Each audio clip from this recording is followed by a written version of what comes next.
Cyberpunk Uncensored.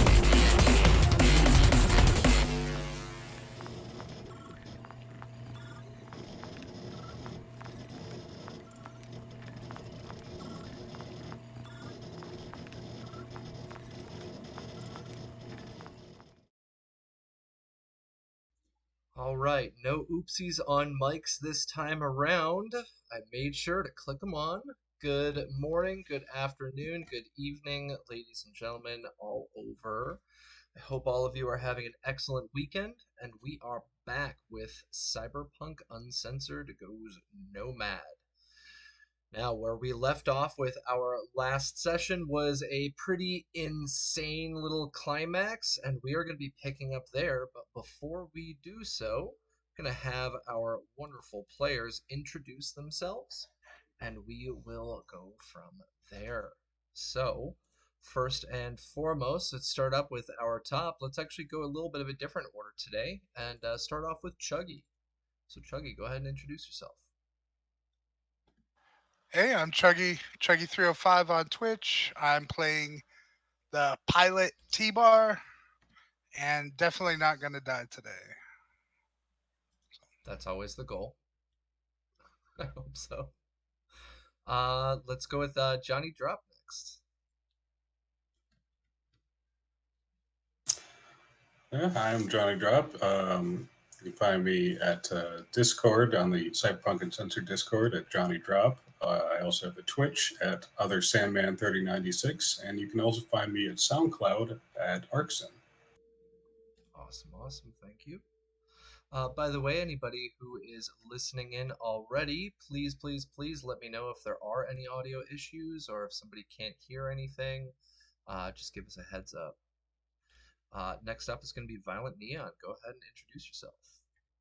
Hey, I am Violent Neon. I am going to be playing your driver, hopefully driving a getaway vehicle to get us all to safety today. And you can find me on Cyberpunk Uncensored's Discord at Violent Neon and here every Saturday. If I survive. Again, fingers crossed. Awesome. Thank you, Stinkpalm007. That's a crazy screen name. Thank you for the feedback on hearing us loud and clear. Sorry, that broke me a little bit. Good way to start the session. Let's continue on with Captain Mark. Go ahead and introduce yourself. Yeah, it's Mark, Captain Mark 87 on Discord. You find me on the Cyberpunk Uncensored server. I'll be playing Devilish Jack Combs, the Rocker Boy. And at this point, I reckon I'm the most likely to survive just because Jack's always the first one to run in the other direction. So. Usually a pretty good indicator, yeah. Yeah. Next up is going to be Raven. I'm Raven. You can find me on Instagram, Twitter, Twitch, Discord, and I'll be playing your solo with amnesia and alleged schizophrenia. All right. Last but not least, Vampire Bites. Hello, I am Vampire Bites. You can catch me here every Saturday, playing To Be Determined, possibly. Right now, I'm playing Mad Mags, the medic, who, at the end of the last session, dashed off to a Zeppelin crash and may not make it back out alive. So we'll see who I'll be playing next week. Maybe it'll be Mad Mags. Maybe it'll be somebody else. But for now, it's Mad Mags. In addition to here, you can also catch me over on my own Twitch channel. Probably starting in October, I'm going to be running a Cyberpunk Red alternate universe short campaign and see how that goes for some playtesting of some ideas I have. So stay tuned for more info for that. I'm definitely looking forward to seeing your game up and running. I'm also looking very much so forward to listening and watching Captain Mark stuff. I love seeing other folks running these games. It's always wonderful inspiration. So we'll see what's going on. And I saw that you had mentioned as well about Mad Mags. If Mad Mags does not make it here, that she may be popping up in your alternative universe as well. So I think that's pretty cool. Part of Yep. our Cyberpunk Uncensored, what is that called? The continuous universe? Cuckoo? Yes, and since my upcoming campaign is an alternate universe, I can bring her in as an NPC whether she's dead or alive. Yeah. But I would prefer only to do that if she does die, just so I only have to keep track of one copy. Zombie Mad Mags. I'm down. Let's give it a shot, Chuggy. Uh, And suppose that's possible. Oh, ideas. yeah, I've got ideas too. I got to figure out what's going on with our game, so we're gonna see what's going on. Before I break anything, though, ladies and gentlemen, I am our GM today, and my name is Capricious Nature. I am going to be running our game.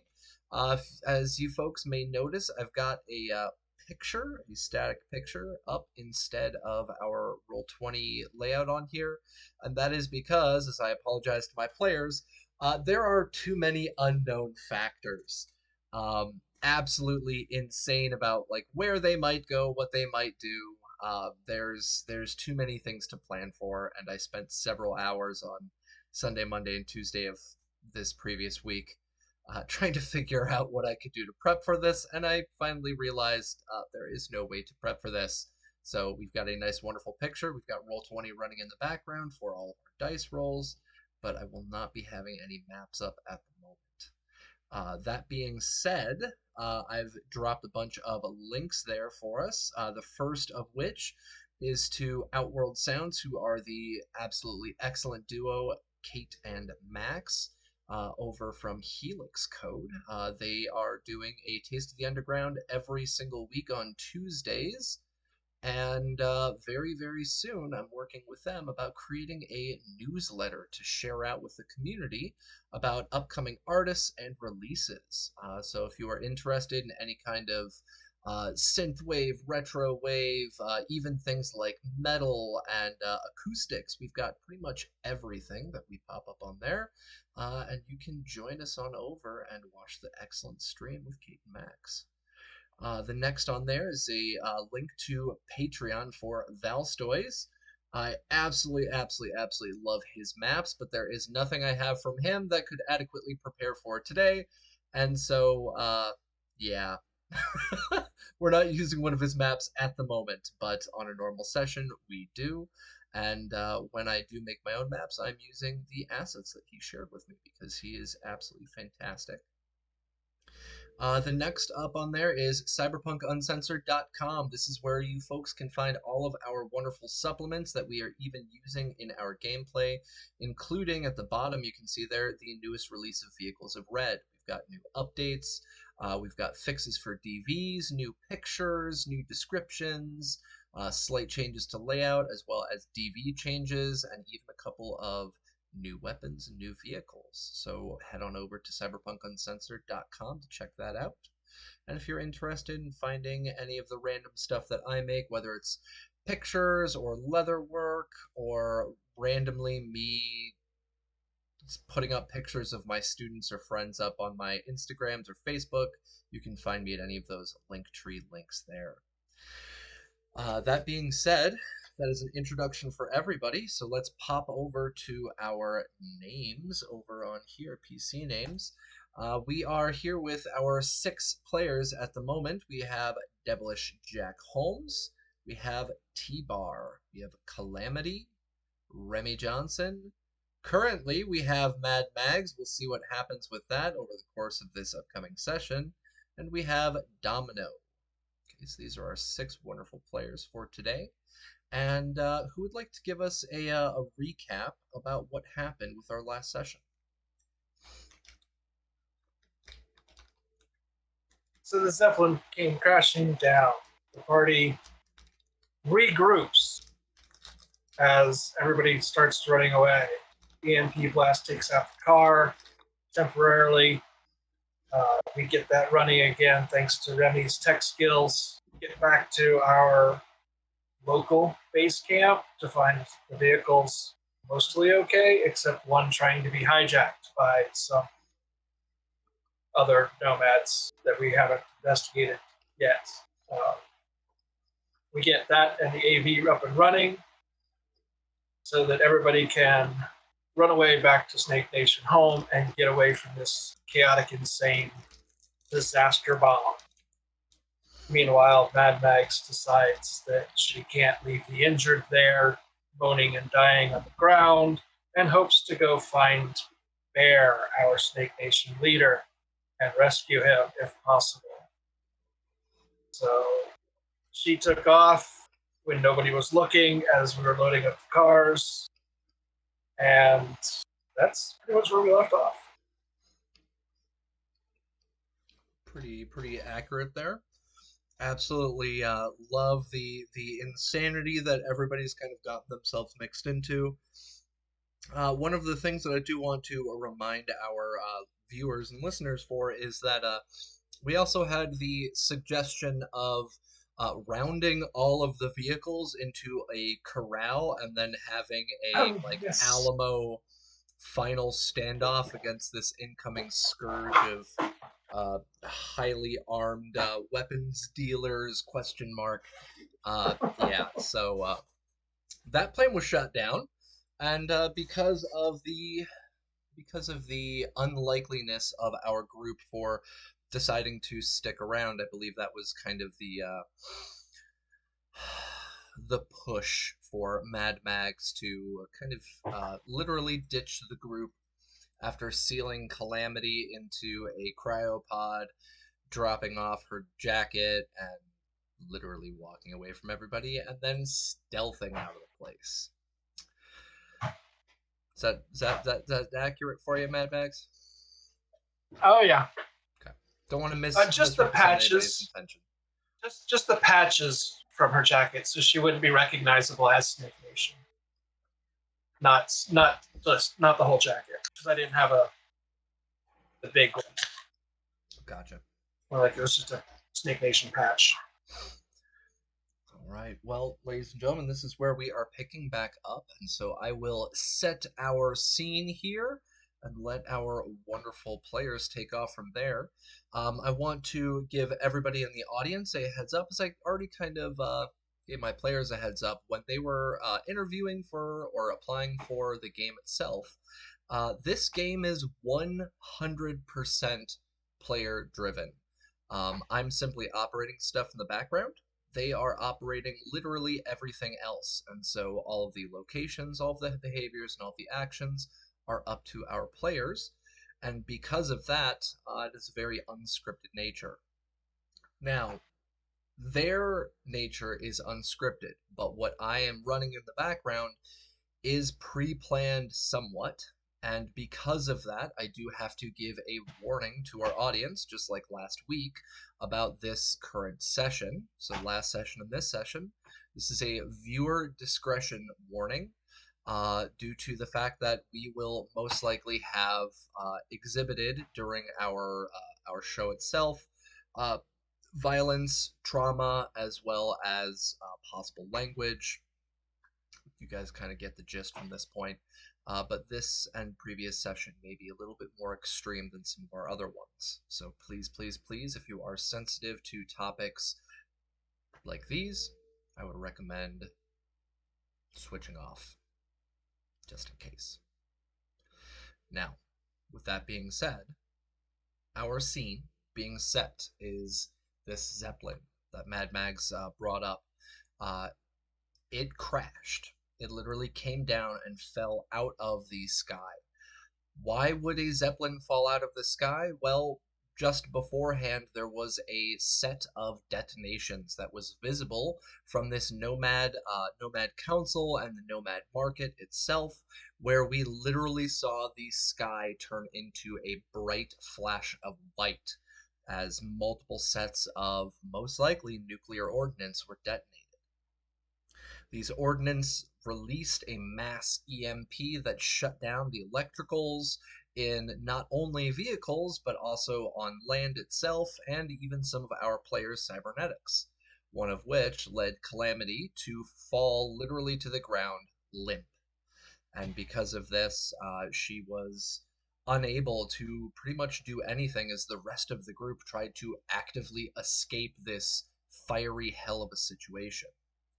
Not only do we have this massive Zeppelin crashing down to the ground and erupting into a massive explosion, we also have what seemed to be the Metacore, this mysterious nomad clan, breaking out of these containers, these large cargo containers, and opening fire into the public, into the area around them, shooting at individuals seemingly indiscriminately. Now, our players ran from this situation. After getting shot at themselves, they were able to successfully escape out to their other vehicles, where we had one, a dune buggy left behind from um, Bear. We have a APC, heavy armored personnel carrier that was left behind as well from transporting the other members of the council as well as a couple of security. And we had T-Bar's AV3 left there as well, a former aerial vehicle cop car that the Snake Nation has repurposed for their own uses. Domino's vehicle is up and running. T-Bar's vehicle was up and running.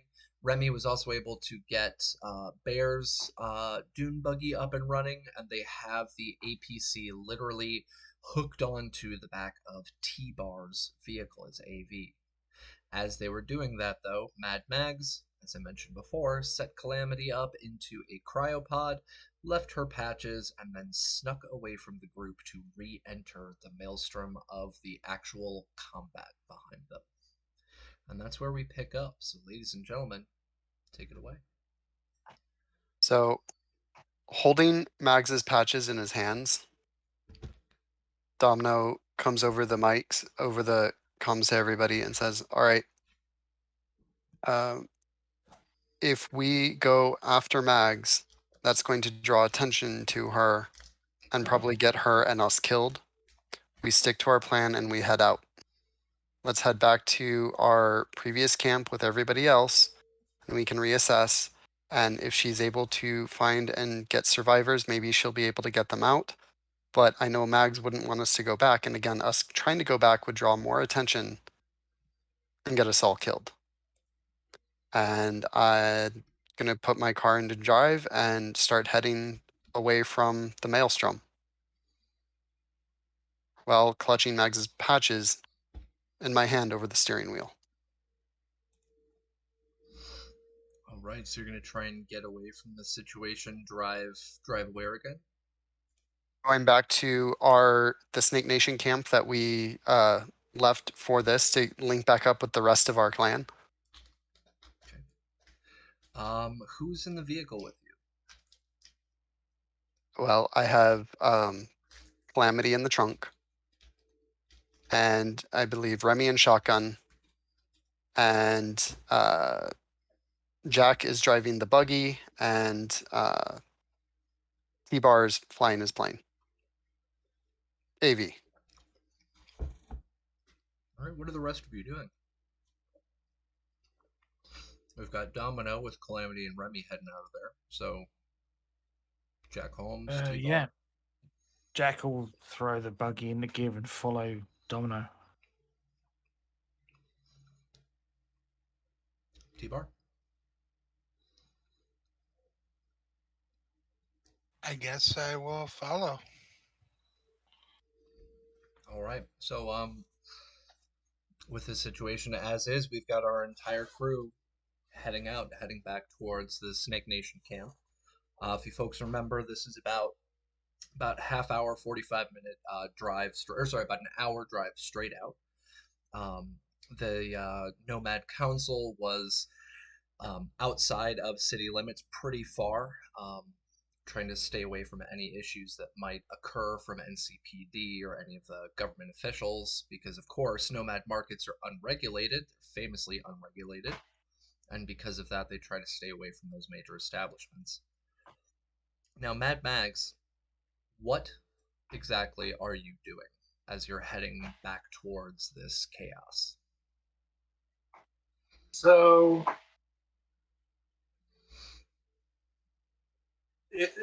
just to get my bearings, would the Sisters of Mercy tent, or whatever their name was, the medic nomads, is their booth area closer to where Mags is, or would the center of destruction with the downed Zeppelin be closer? So they were closer, definitely. But they were further away than like the original bar that everybody got dropped off at, and Right. the little stand there. Because if you remember, you had to go further into the market in order to get to that location. Domino had to drive further in and then out. So. Yep. That's where she's going to head to first. Um, bat out just in case. But basically a dead run. So move of 8. Okay. And just head to the sisters first to see if they've got anything going on, see if they've set up a medic zone to help the injured. Um, if they don't, then she'll dead run to get as close to the Zeppelin crash as possible. Okay. Until she runs into somebody trying to stop her, in which case she'll enter combat with her back. All right. So yeah, you If start they're just heading. taking shots at if they're just taking shots at her as she's running, she'll just keep running. But if somebody is entering direct combat, she'll definitely, or tries to block her way or whatever. So yeah, as you're heading back in towards the camp, what you're seeing as you go in is the fact that the tents themselves, most of them still seem to be standing. They've been abandoned where they were. The area is mostly empty. People have literally emptied out of this area because of the active shooters, because of the fire, because of the explosion, because of the nuclear bombs going off. People have literally just turned tail and run. This has left behind quite a scene of chaos. A lot of these stands are not being manned, so of course other people took advantage of it, tried taking some stuff, and in many cases they were shot dead where they were at.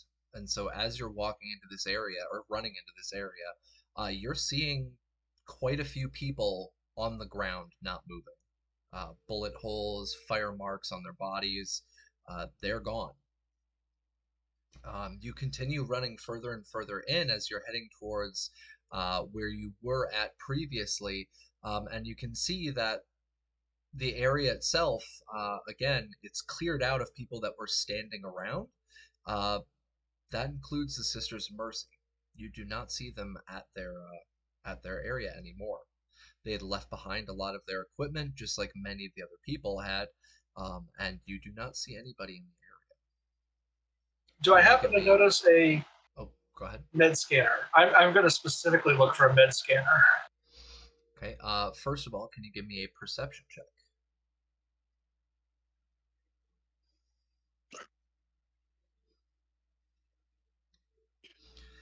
All right. So 18. While you are there, what you are seeing as you are looking around is that many of the people, including the person that you had sold or that you had purchased your goods from, the medical goods from, they are dead. A lot of them are dead, either there at the stall itself or around it. It seems as if some other people attempted to help others as well, similar to what was going through Mad Max's mind, and they were also killed. And you said you wanted to find specifically a med scanner. So what I need you to do for me, please, is do a conceal reveal check.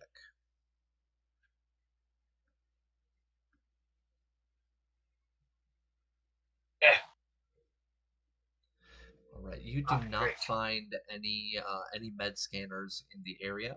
What you seem to find is as you are there at that stand, there's literally opened used boxes of first aid kits, gauze, bandages, alcohol, many of them stained in blood, several of them literally just destroyed by what looks like small arms fire, and the area itself is in extreme disarray. There's nobody running around, but the fires you can hear in the background are still raging, as well as intermittent gunshots going off in the distance. If anything looks usable and relatively sanitary, I'll grab it and keep going towards the crash. All right, do me a favor really quick and roll a luck for me. What is your luck score? Luck is there's a place to roll dice. Show dice. That's wrong. That's a D6. Sorry. Okay. D10 made it. I had a worse chance. I still made it. Hold on 1 second.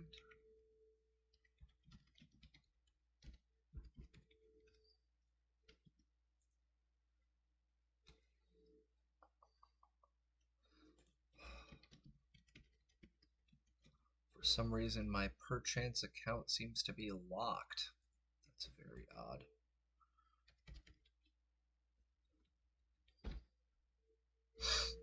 Okay, so what did you get? You got a 3 and okay, so 3, the 5 was a 1d6, so it's oopsie. Yeah. No worries on that. I rolled. I clicked the wrong button. No problem. So let's pull this up. Now, ladies and gentlemen, what I'm going to be using, if you folks are interested in getting your hands on this as well, if you go to the link tree, the 5th link on there is the perchance generators, and under there I have enemy generators, building generators, data shard, which is gig generators. I've got other things that are works in progress and links to other generators and sites as well. So you can always go on there and find some useful tools. And what I'm using right now is I'm going in and I'm taking a look at the goods under the Badlands reveals. And so what you find there, because you succeeded in that, I need you to give me one more conceal reveal check. All of our whatchamacallits, all of the goods that you find on that table are based on your successful conceal reveal. All right, so a DV17, so that puts you in the conceal reveal bracket of 0 to 20. Let's find out. What you find as you are going through all this stuff, you find a flashlight that seems to be in decent working order. It's got active working batteries in it, and so you find that. You find a bag of unopened kibble, and on the outside of the kibble it says "Fiery Hot."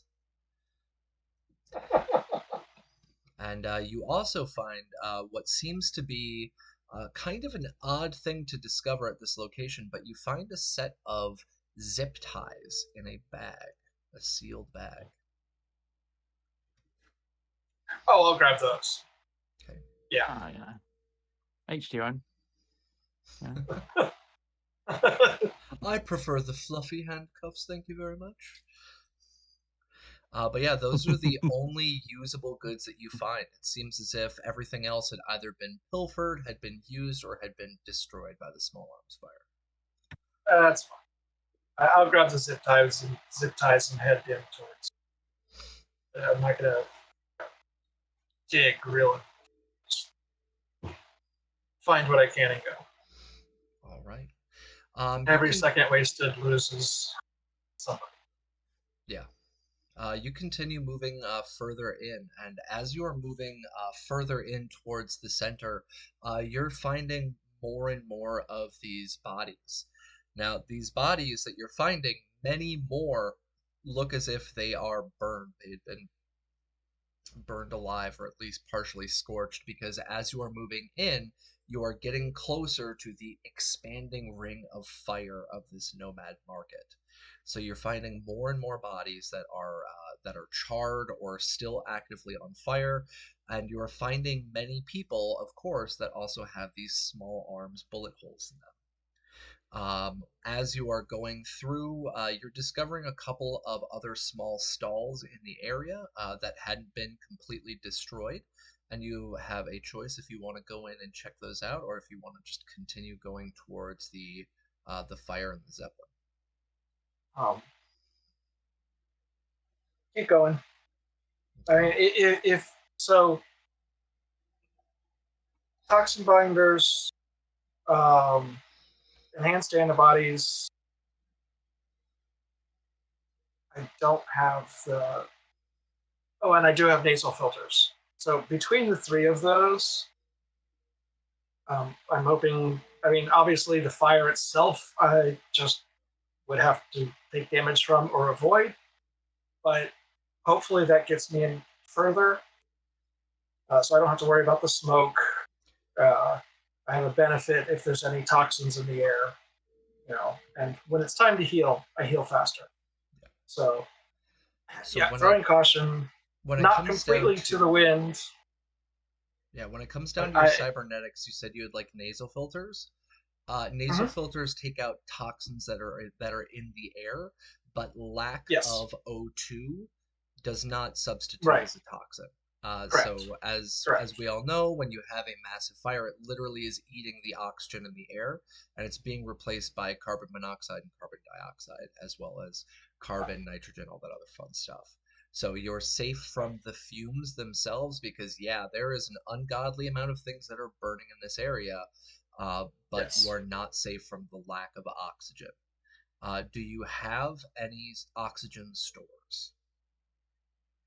Nope. Okay.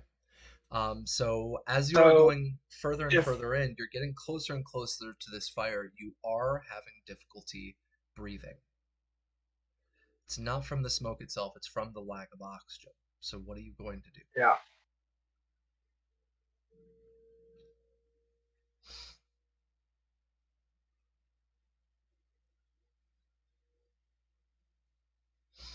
All right. Head back towards I saw those stalls that were not in as bad repair. I'm not going to get to the zeppelin.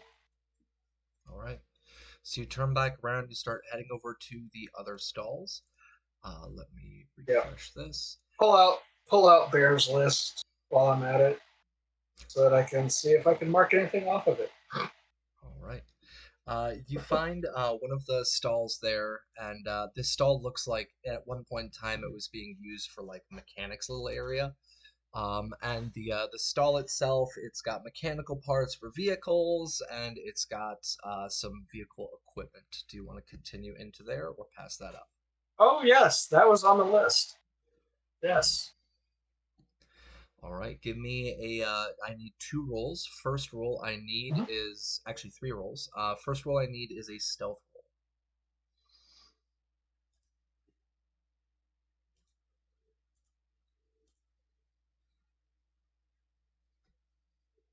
Ugh.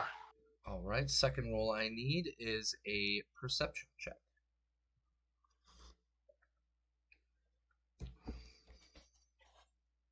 And finally, I need a luck.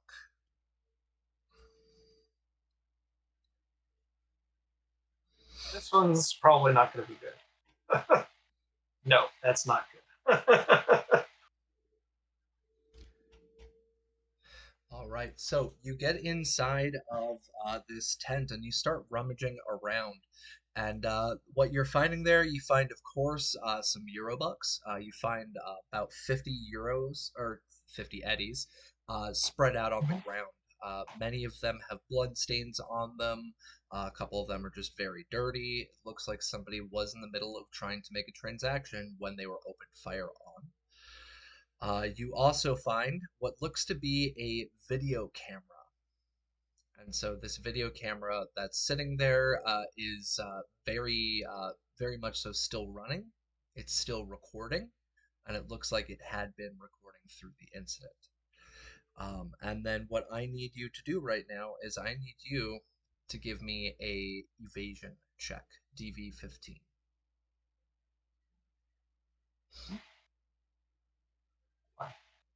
Uh,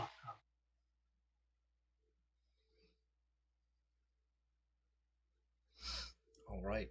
As you are checking this stuff out, you gather together the cash. I don't know if you're going to grab the video camera or not, but as you are there going through this stuff, trying to check it, you see a grenade roll in behind you, and you are able to successfully jump out of the way as it explodes.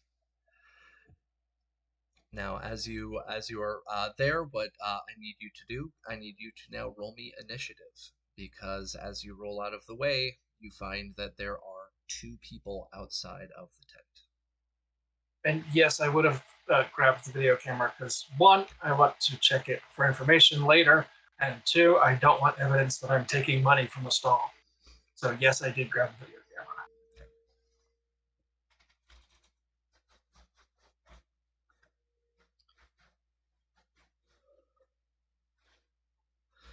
And you can drop your token in on the map anywhere you want in the corner. It's fine. All right, 8. So you are going to be going second. As you see that grenade roll in, it erupts next to you. You're able to jump out of the way, and as you are jumping out of the way, you see that there are 2 people outside of the stall. You are roughly about 10 meters away from these people, and they look to be, again, more of these metacore. They're both very tall individuals. They're both decked out in this black outfit, this black suiting that a lot of these individuals have had because it seems to be for their clan itself. The first one that beat you out on this, you can see that she is holding a crossbow, and so she aims that up at you and opens fire. Do you have reflexes over 8 or no? I do not. All right. So our distance, give me 1 second to pull up my DV tables. 10 is the short. Try that again. No, that's the second. Yeah, it's the second band. I think the close range is really close. Yeah, it's like 0 to 5 meters or something. Yeah. Okay, Friday Night Firefight. Let's see, ranged combat, page 170. Roll on down to our DVs. There we go. Yeah, so first distance band is 0 to 6 meters. Second distance band is 7 to 12. So you're inside that second distance band. You do not have evasion.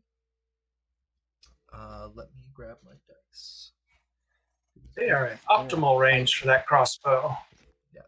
They are going to hit me.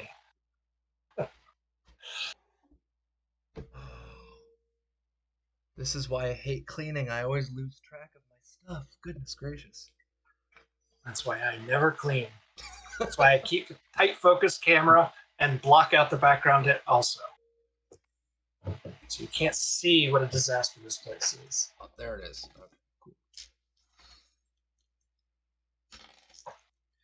All right, the arrow hits you. So she opens fire with this crossbow, and it slams directly into you. Let me double check on there. So that's going to be 4d6 damage. Ouch. Yes. All right, you take 11 damage. I don't know if that ablates your armor or not. Yes, it does. I take 1 point of damage. Okay. All right, and the next is up for you. It is your turn. You have these 2 people that are outside of this stall. You are literally inside of what seems to be a canvas tent. Inside this canvas tent, you literally have those 2 bodies that were sitting there. You have a vehicle chassis. It's not even a vehicle. It's a torn down vehicle chassis. And you see a selection of parts in the back that you were not able to identify earlier that are laid out on what seems to be like a rollout tarp. There's no counters for you to hide behind, but there are the bodies. That's okay. I'm a close range person, so I'm going to charge them and swing with the bat. And I see both Rob and Renegade are inside the chat. Hi, folks. Woohoo! I have not seen Rothan in a while, so. Or Rothan? Rothan. I forgot. I know we had that discussion. Rob had the discussion in a video, so my mistake if I mispronounced it, sir. But Mad Mags, you are going to be running. You said that your movement is 4. 8. 4 to 8. No, movement is 8. Your move is 8, not your run. Correct. Okay. So your movement is 8. You're able to get up to the target, so go ahead and roll to hit.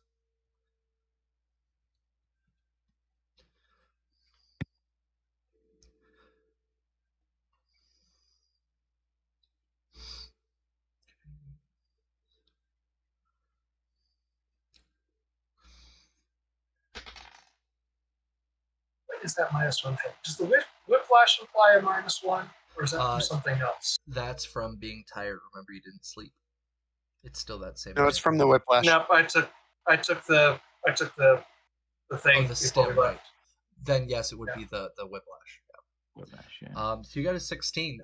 You swing and you miss with your first swing. The person standing in front of you, their name, I'll just give you their name, Keegan. Keegan is able to duck underneath your swing. Duck So you're this, gonna go for a bitch. second one.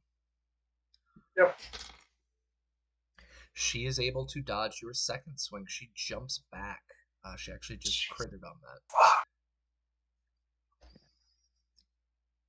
that. But yeah, so she jumps out of the way from both swings, and you can see that she's backed up and she's actually dropped her crossbow. She's going for another weapon, and behind her, you can see a gentleman there. He's got a very, very close undercut on his head, and he is pulling out as well another crossbow. It seems as if both of them were quote unquote going hunting. But you are very close to both of them. You are now inside of that 0 to 6 meter yard radius, so it's harder for them to hit. So let's roll. I still expect it to.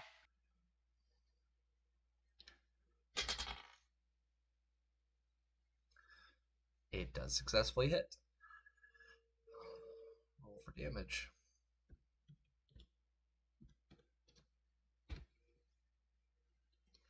That is 20 God. with a critical. So I'm going to let you roll 2d6, and we will find out what the critical is on the crit table. Give me a second here. 20 minus 9 is 11. 11. Save. 2d6.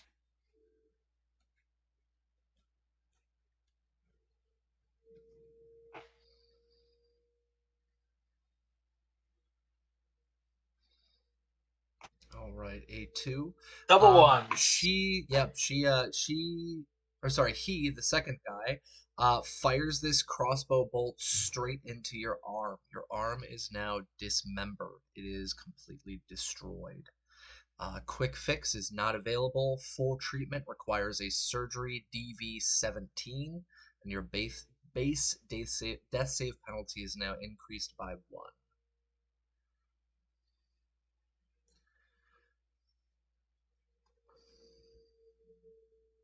Okay, sorry. What other than death save? What are the other Your effects? arm is gone. Right. Yeah. But quick fix. That was it. Quick fix. There is no available. Oh, okay, just that, and then okay. I thought there was another penalty to something else. So yeah, that's right. Well, so that renders the bat useless. Let me know. So what is your primary hand? Is she a righty or a lefty? Righty. Okay, now Just roll because me it makes it easier to remember, because so am I. Roll me a 1d2. 1 will be a right, 2 will be a left.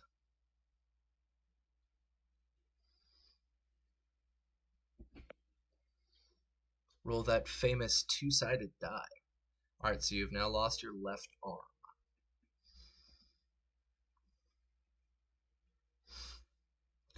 We are at the top of the round. What were you saying? Yeah. So that crit, because crits do 5 direct damage, that crit does drop me below my half point. Okay. So you're now seriously wounded? Yes. Okay. And that is marked on my sheet. Okay.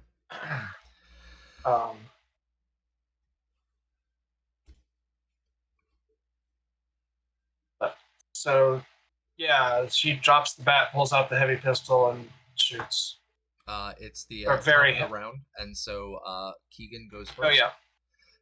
Keegan Yep. pulls out a light pistol. It's just a very small light pistol. It seems as if the crossbow is her primary, and so this is her backup. And she opens fire on you. And gets a successful hit. That is only 2d6 damage, because light pistols are garbage. So I wouldn't worry too much. Roll below average, please. 2d6. Alright, 5 damage. And she lets off the second shot. It also hits. That is actually a crit. I'm not even going to bother rolling again. Yeah, I can't dodge anyway. And the second shot is an 8. Phew. Does not ablate because it does not get through the armor. It matches the armor. All right, so you've got Keegan. Keegan is the one that you went after with the baseball bat. She has opened fire with this light pistol.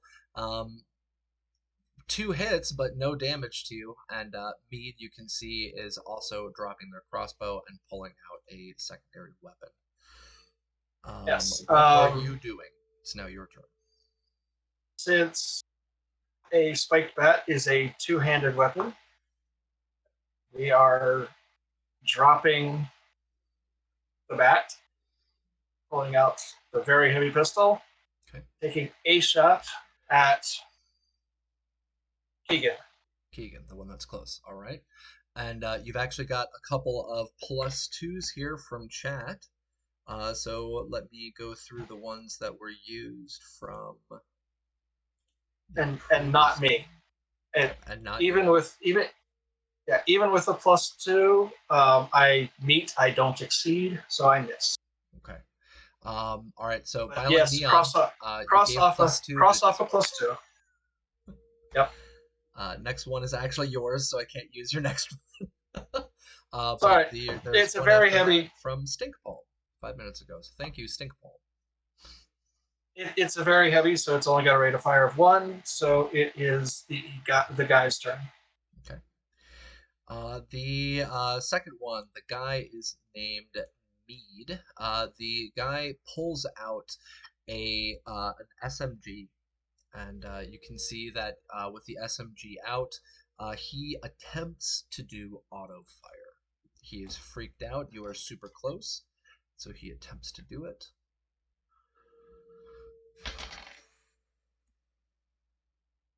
I'm going to switch dice to something else because I feel bad right now. Just got another 10. It's all right. It's a hit. 13. And our auto fire DV. Let me double check that right now. Our auto fire DV at this distance is a 20. Really? Yes. That's a relief. But with a crit, he probably hits it with a crit. So yes. And so we've got a SMG. It is a regular SMG, not a heavy SMG. All right, and that. But how much did he beat it by? He beat it by 4. So I need to check what is the maximum here for SMGs. It's 3. 3? Is it 3? Sorry, I've got so many things open right now. Just bouncing between different pages. Yes, it is 3. Auto fire is a 3. And auto fire is, so it's 2d6 times 3, so 2 times 3 is going to be 6, so 6d6 damage. Are you ready? Yep. All right. You take 27 points of damage as he opens up full auto fire.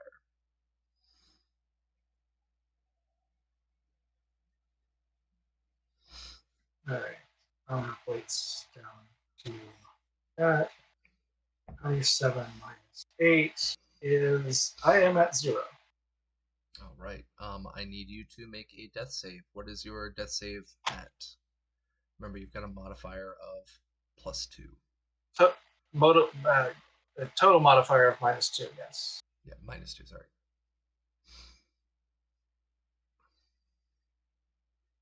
Death save should be currently 5, unless 5. Is your body And that's just a D10. No, my death save is naturally a 5 Okay. because my body is 5. So it's plus. Is it +2 to the dice or -2 to the save number? So is Either it? which way, it's the same Gotta, thing. yeah. Is there death save button? I don't believe there is on this page. They There finally is. added it. Excellent. So you have a target is below 5, the -2. It had to have been below a 3. Right. Okay. Yep. Let's pull up our death saves, Yep. ladies and gentlemen.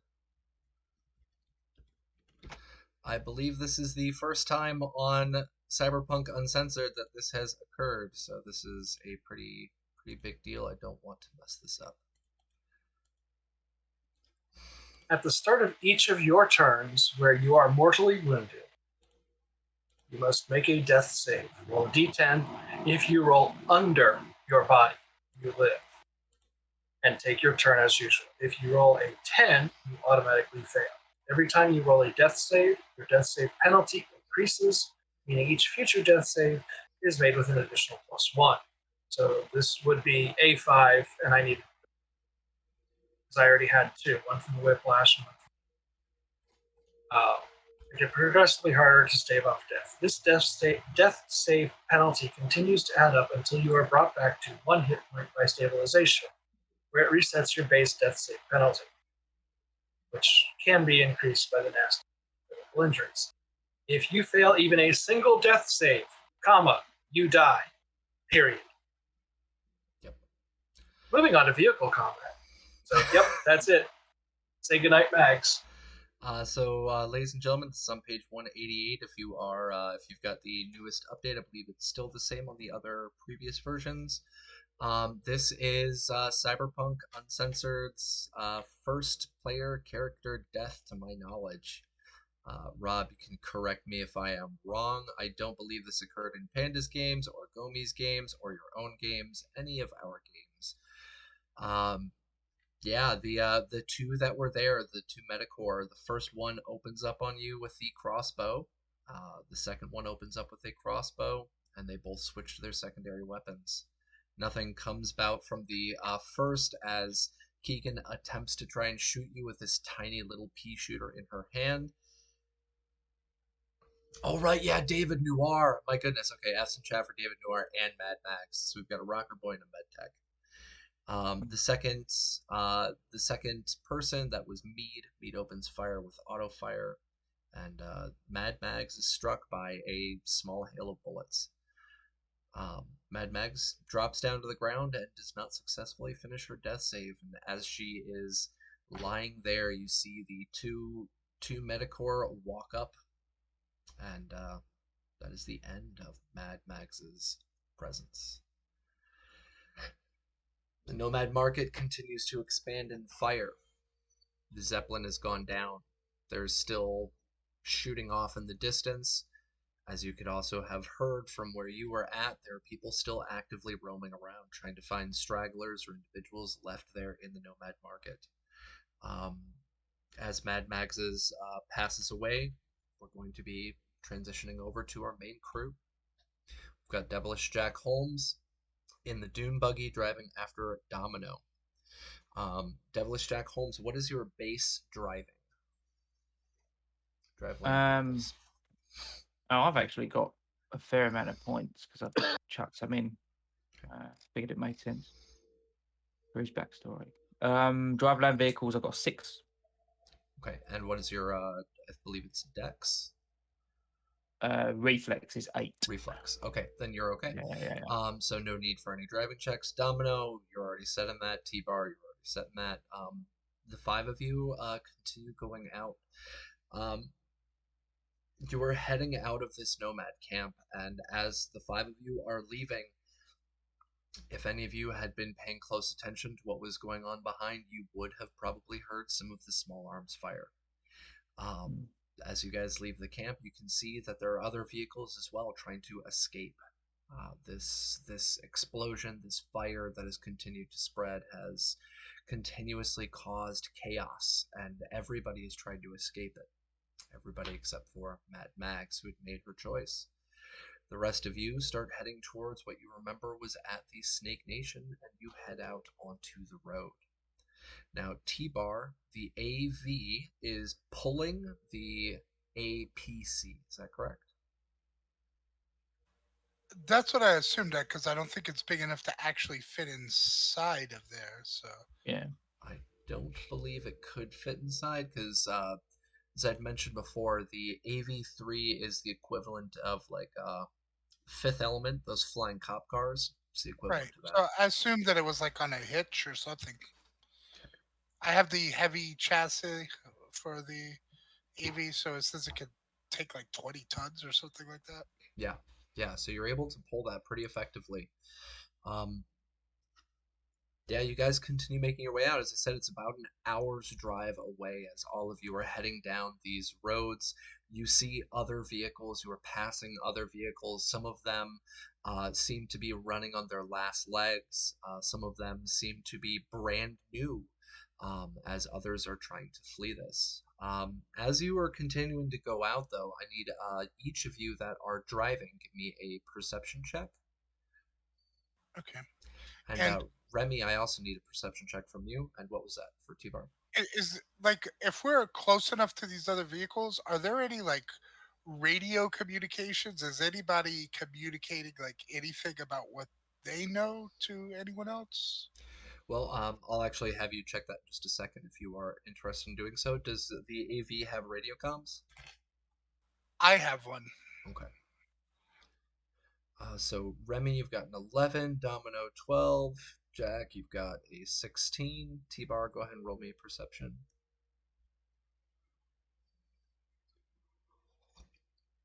A 10. All right, so out of all of you, the only one who really seems to be noticing this is Devilish Jack Holmes. The others, T-Bar seems to be focused on trying to make sure he's checking that radio, trying to make sure that the hauling doesn't mess up. Domino's just trying to make his way through and try and dodge through this traffic, make sure he's not getting into any crashes. Remy seems to be distracted. I don't know if Remy's taking a nap or something. But Devilish Jack Holmes, you're able to notice in the sky above you what seem to be a set of old school vapors from jet aircraft, something that you haven't really seen too much in like the last 10, 20 years. But you can see what seem to be a set of, or several sets of them across the sky. Bloody chemtrails. Oh. Turning the frogs gay.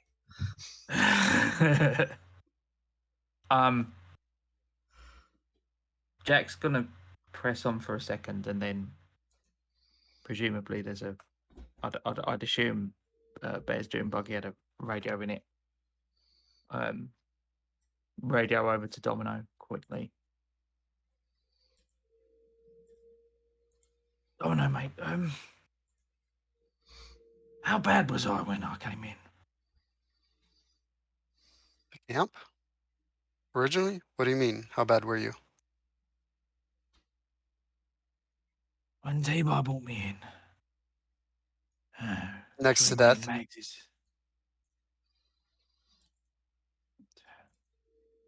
fuck. And as you say that, Jack swings the buggy around. Comes to a stop for a second. And looks up at the trails and now is facing the direction of where we were all going.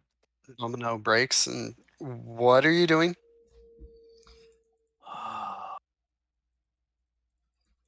Something entirely fucking stupid. And he will slam the accelerator down and head back. Jack, what the hell are you Thing. doing? If it wasn't for Max, I wouldn't be here. Just Look, go. I'll get her out. If you go back from... I turn the car around and I start going after him. No, look, if we go after Mags, we're all dead. She has a better chance of surviving on her own because there's one of her, not 6. If you go back for her, you are going to get her killed. Give her the chance. I grew up with Mags. I know her. We've had brain dance conversations, boredom, like what would we do if random hypothetical shit happened? This was one of those things. She said, stay the fuck away. So honor Mags and keep let's going back to camp. I think I want to leave this one up to the dice if GM's all right with that. Yeah, totally up to you. Go ahead. Domino, can you roll? Should we do Domino's persuasion just against my will or call? One of the two? You can totally do an opposed persuasion check. You can totally do a face down. You can do whatever you want. This is up to you guys. This is your realm. Yeah, let's do a face down. I haven't done one yet. Yeah, I like that. Domino, you know you're gonna lose a face down, right? He's a rocker boy. It's just straight face down. It's all we have to do is click cool, right? Yep. I got this. Okay. There's a face down button, isn't there? Yeah, I'll do that. Oh, there is a face down button? Yep. Yeah. Well, hold on. Let me push that. There you go. 14. Is that a critical success? That Maybe. is a critical success, yes. All right. And so you would actually be able to roll another D10 and add that on there if you want. It's up to you. Like how persuasive. He beats me. It's fine. So, you just hear frustration, like over the radio, just stuff banging and. Bah! Dude, I get it. I'm right there with you. She's one of my best friends. But I trust her to be able to stay safe. And again, if we go in, we'll get her killed. Look, I'm all for going back too, but we got to get this stuff back to the camp. We need to regroup. We have Calamity in a cryos pack. We need to get her out. I don't know how to do it. Fine, but when we get back to camp, we're going to have a very long talk about why you would run into the path of a minigun for a plane and not your friend. And Jack will turn the car around and head in the direction we were going. Yeah. So actually, I was unable to ask for it before, so I'm going to ask for it now. You're doing you're doing pretty much a quick whip around U-turn. Roll me a driving check, please. Yeah, fair enough. I'm tired. I didn't want to interrupt you guys earlier because that was that those conversations needed to be had. All right. DV17, what'd you get? Yeah, 14. Oh, okay. -2. You lose control of the vehicle as you whip it back around. You can see the dune buggy's tires themselves. They seem to be slipping off of the main road, and you lose control of the vehicle. Now, what happens when we lose control of a vehicle? Let me pull that up. I can actually show While you you're pulling that up, do I need to make a drive check to make sure that he doesn't hit me? Yes, I was going to ask you to do so as well. I will assume, because I'm not aware of what the equipment and stuff in Bear's dune buggy, so I will assume, like, if there was a safety harness in there, Jack would have put it on and that kind of thing. I don't know. So. His vehicle does have a safety That's harness, him. so you're okay. Cool. Yeah. Jack would have put it on. Domino, a critical failure. So we've got Yep. 2 out of control land vehicles. So what Yep. happens when you lose control? So for anybody who has the vehicles of red, this is on page number 5. It's literally right up there. If you lose control of your vehicle, you may attempt to regain control with a DV15 skill check. If control is completely lost, the GM will determine the vehicle's movement for the turn that control is lost. If you impact an obstacle, your vehicle will experience ramming. So in this instance, I need both of you again. Roll me one more drive check. If you fail this check, you will be slamming into the other vehicle. Domino has made the check. So Jack. There we go. Ooh, all right. Both of you lose control of the vehicles. They skid off of the road. T-Bar, you can see this. They both seem to be trying to do like Fast and the Furious maneuvers, and they're losing control of the vehicles and spinning out. But they seem to get back on the road eventually. Remy, what are you doing in the back of Domino's car as you're getting thrown around? Remy's my shotgun, so he's right up front for all of this. Yeah, I'm right up front.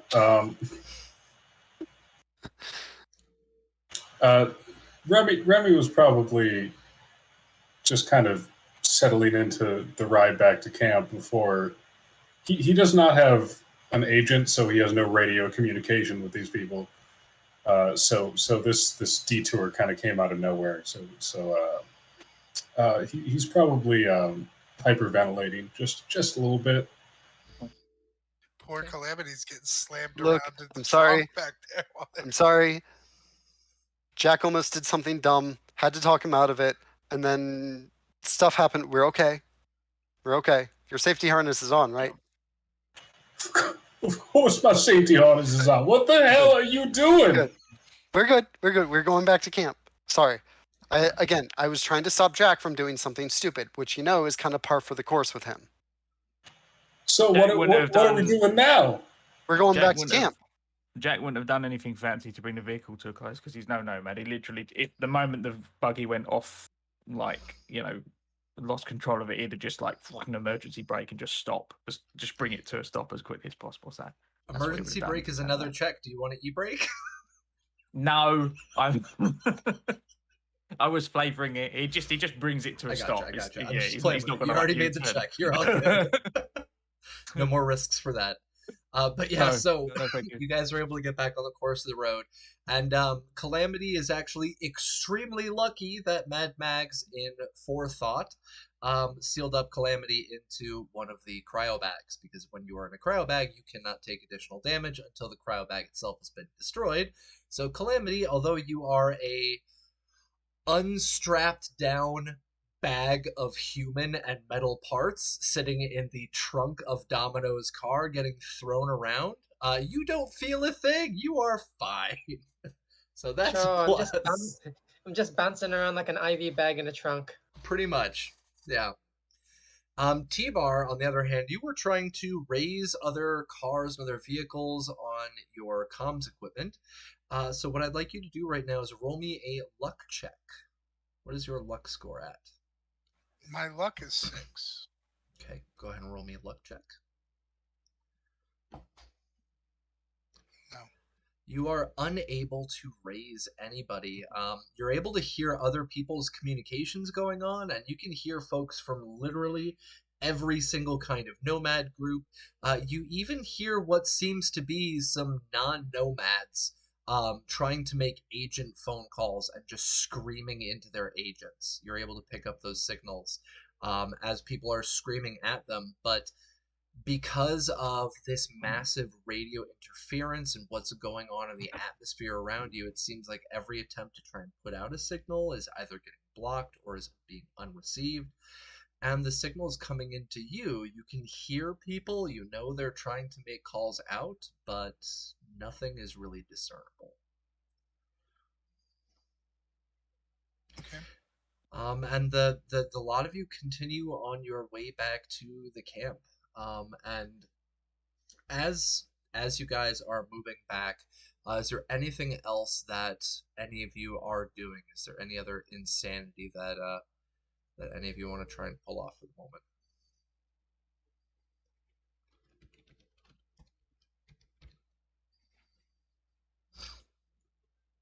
No, you're all good. No, I think we're good, yeah. So, as our audience may be seeing right now, there we go. You guys are making your way back, and as you make your way back, um, you can see in the distance there is fire, there is smoke in the direction that you guys are driving. And No, Jack, you no, are no, no, the no, only no, one who no. had seen them before. You had seen those trails from what looked like high altitude jet aircraft. Um, Seems as if they, at least one, if not more, had passed over this location where you are able to see this thick, black, bellowing smoke coming up from the distance ahead of you. Domino guns it. Yeah, Jack will follow to the best of his ability. He's not as good as driver as Domino, but he'll No. try. Me as well. That was exactly what I was trying to find out on the radio. Like, was if people's camps were attacked. No, no, no, no, no, no, no. This can't. No, no, no, no. Remy, get ready, because we need to find out if there's survivors. This can't be happening. No, no, no, no, no. And As, just gunning it. yeah, as Domino guns it, remember he's just gripping whatever handhold he can find. Just Domino, point will you have weapon. handholds in there, or is Remy gripping onto your arm and praying to God? There's no ship bars. Okay. Oh, ship bars are always a positive addition to any vehicle. I Eh. miss mine. He But is yeah, firmly grasping it. you are grasping down onto that ship bar. Calamity, you are continuously getting rattled around in that trunk. Jack, you are gunning it as well. T-Bar, you are able to surpass all of their speed as your AV literally shoots off ahead of the others. Um, are you going to leave them behind and try to get there first, or are you going to try and stick with the group? T-Bar. I think it's best to try to keep the same general speed as them. Okay. So you shoot off, you back up a little bit, you stick with them, and a lot of you continue making your way to the to this camp. And as you all draw closer and closer, you can see the thickening black smoke coming up from what used to be a pretty large settlement of about 100, 200 people. It is completely on fire. And that's where we're going to take our break, ladies and gentlemen. We'll be back in about 5 to 10 minutes. I need to have a conversation with Vampire Bites, and our crew here needs a moment to think and collect themselves before we continue on. So we'll be back in a few minutes. See you all in a moment. Hey, Cap. I sent you a private Discord.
right, ladies and gentlemen, welcome back to Cyberpunk Goes Nomad.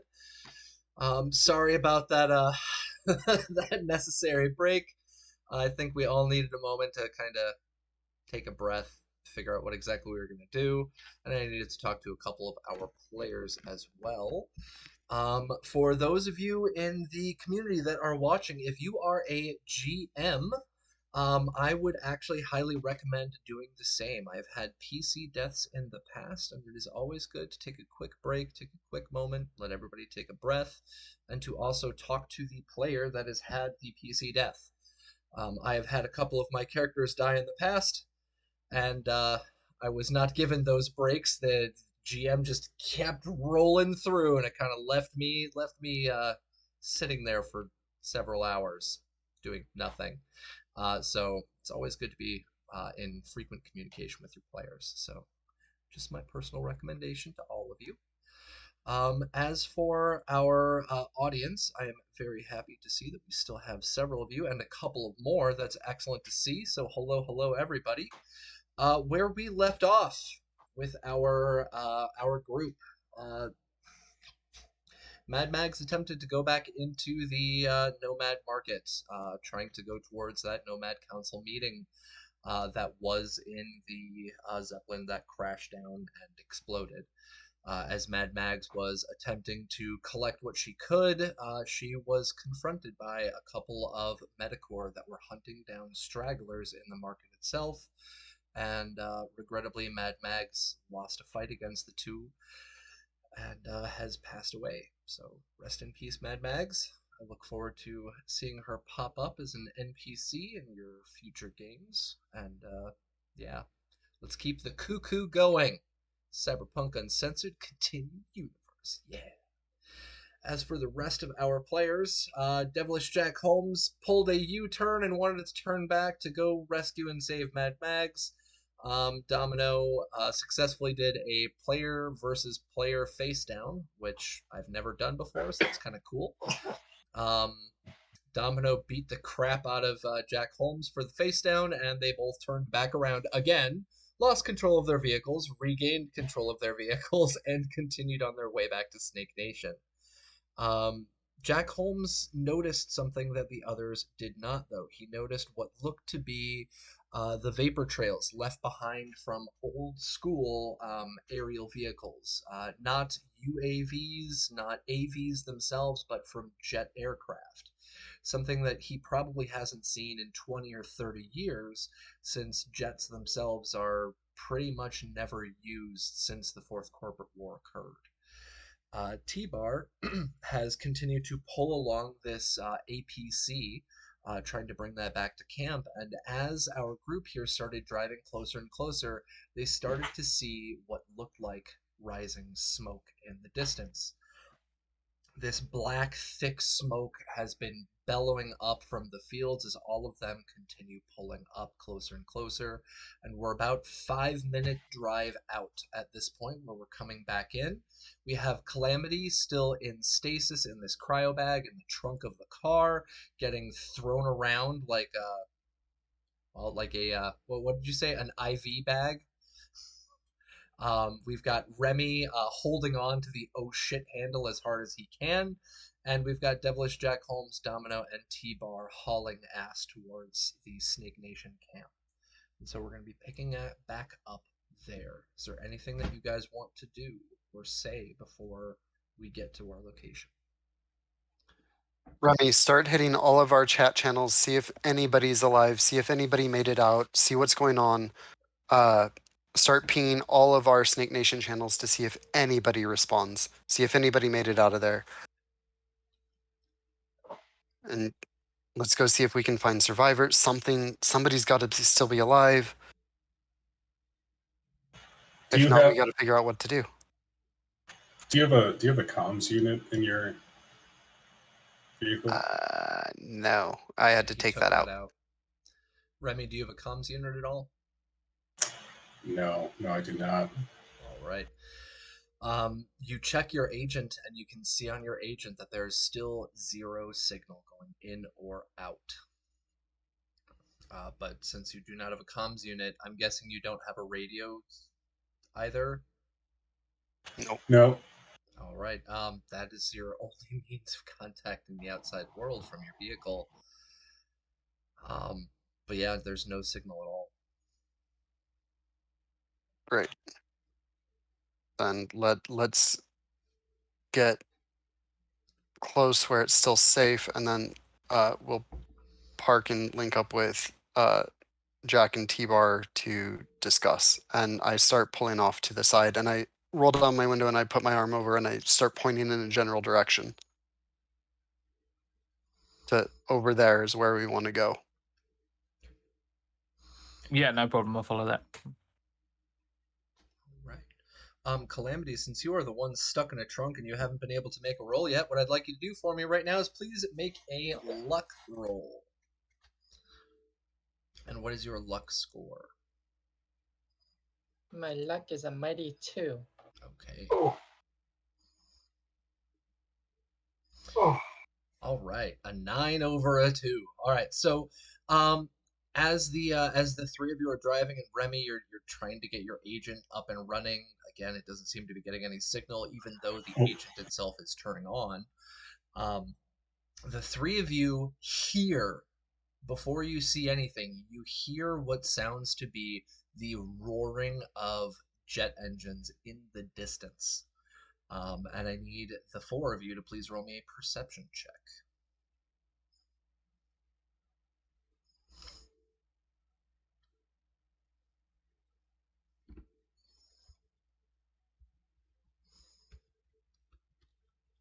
It's 1. I also don't have an agent at all. You don't have an agent. Okay, so there is no way that you No, can. had to. Vampire Butts just sort of like, why? Yeah, there is no way that you could be in contact with anybody else in the group outside of immediate speaking. Right. Yeah, Remy had to ditch his agent when he skipped town from Night Makes City. sense. Then you may have been checking on Domino's agent. Domino, do you have an external agent? Yeah. Okay. Yep. He handed you his agent. Even Rob's like, no agent? What? But yeah, so the three of you are who doesn't have an agent? He was using I'm Remy working doesn't. on it. Remy doesn't, Rob. That's true. It's 100. Remy, too cool for an agent, Johnson. I like it. I'm not on Facebook, you know. I'm just. I really wanted to pop a grenade launcher. I don't do social media. What's a garden? I don't even know what garden is. Goodness gracious. So T-Bar, you do not see, probably because you are a little bit higher and your vehicle is kind of Raven, what's it called when you have a vehicle that's moving forward and it's kind of tilted forward? What is that called? Is that your pitch or your yaw? Forward pitch. Forward pitch. Okay, so T-Bar, your AV is forward pitch. Thank you very much, Raven. I don't know. I've never flown before. Okay, don't judge. My experience with flying has been passenger or like Flight Simulator 95. So that should have taught you. 95. That taught me. I was like 5 years old, man. Don't judge. Don't judge. Y'all. Oh, 95, you're only 5. Oh my God, I'm ancient. I was actually 3, but my dad let me play on the computer when I was 5. So. So thank you very much, Raven. So you have a forward pitch T-bar. You do not see it, but both Domino and Remy. Looks like Devilish Jack Holmes does not see it either. He also got an 8. So Remy and Domino, the two of you notice after hearing this sound of kind of distant jet engines, you can see what looks to be some kind of jet plane flying over all of you, away from where your camp is and back towards where you guys had been coming from. So you can see a jet flying overhead, pretty high up in the air. T-Bar does not see this, Jack does not see this, but all four of you can hear it. I would recognize the sound as being a jet. You would definitely recognize the sound, but you did not see it because of your forward pitch. And I can't really get up into the air with this thing attached to me. No. And your AV would most likely not be able to match the speed of a jet aircraft. Right. Yeah. I'm going to go forward and to the left about another 50 meters and then stop. And then get out and signal everybody to bring it in. All right, so Yeah, as you're follow. signaling everybody to kind of bring it in, Remy's holding up his cups and he's like, I can't get anybody, I can't raise anybody, I'm just hear static and wind. But Jack and T-Bar, you can kind of see Domino's arm flailing out the window. Sorry, driving in the U.S. Yeah, flailing out the window to pull over. And the lot of you pull over, and you're only about 1 minute drive away from this camp. And the extent of what you see is again what used to be kind of a like a prairie field that had light grass on it. It is up in flames and it is burning and bellowing black, not gray, but black smoke. And Right. three of you Once park. everybody. Yeah.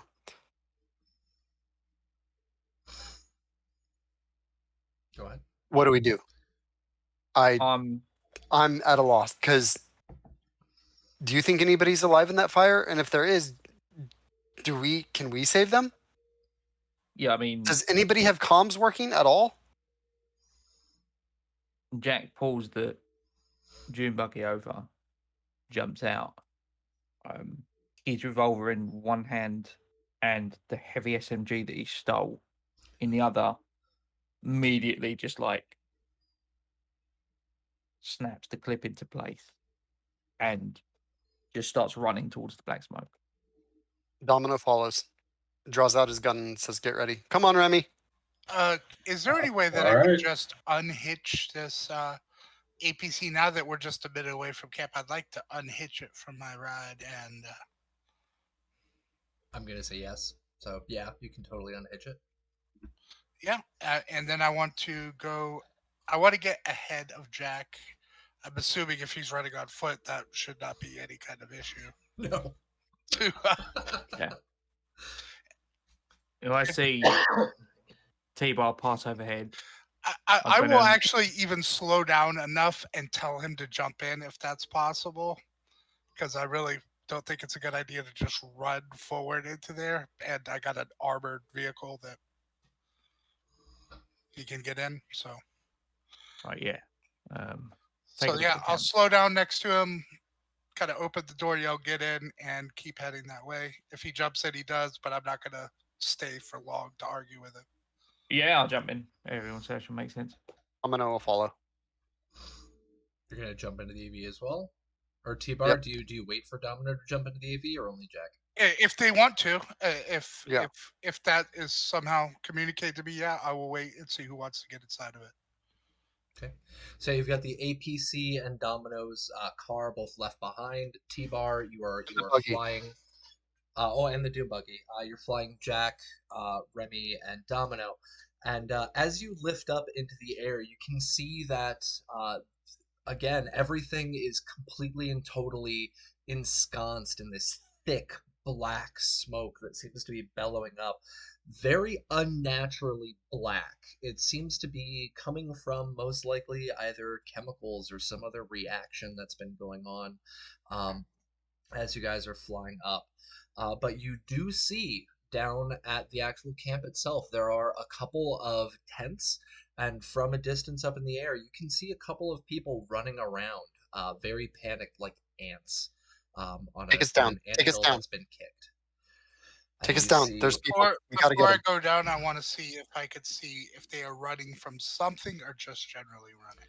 They're running around. It seems to be from tent area to other marks that you can see on the ground. Sure, if there's a safe place to land without landing on top of anyone, I would like to do that. So yeah, you come over and you start pulling down. As you're pulling down, it's whipping the smoke around everywhere and kind of clearing out a little bit of an area. And you come down on what was a patch of grass and possibly a couple of tents that's now just been turned into ash. And you land down there, and you can see what seems to be about 5 or 6 people running around the camp. Out of a camp that used to be a couple of hundred, you're only seeing about 5 or 6 folks running around. You can see Callie, that one there of are them.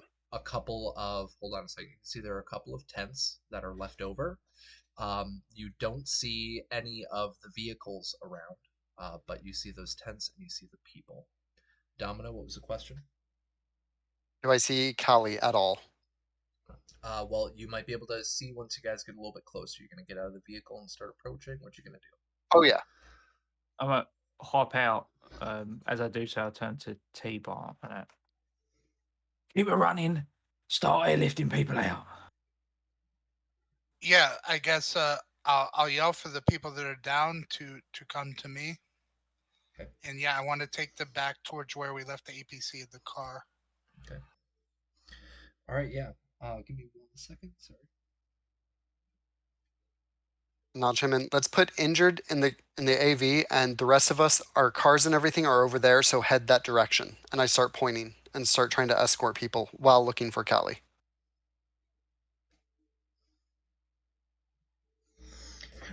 Yeah. So you guys are heading in towards the camp where the survivors are still running around, and you can see that a couple of them are running up towards you.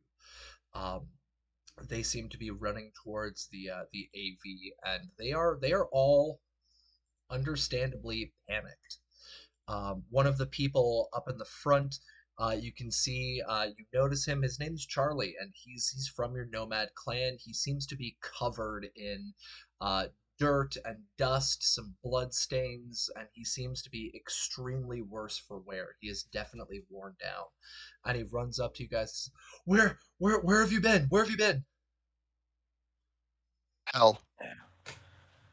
Nomad market. Is there any hostiles in the area? He just kind of like you can hear him like coughing. He's like, oh, I wish there were people that, that we could have shot at. Everything came down from the sky. We got bombed. Do you have a way out of here? Is the AV running? The AV's running. Get inside. We're gonna start taking people away from here. And you see Charlie. He's like, all right, let's let's go get everybody else. There's only a couple of us left. Let's go and grab some folks. Follow me, guys. Follow me. And he starts leading you over towards the tents. When he leaves, I'm gonna kind of look around to see if I have a towel or something to put over the seat for when he gets in. um, I mean, it's not safe to travel anywhere without a towel, so I'm assuming you have one. So I yes, just you got have this a towel. AV. I don't want to ruin the seats.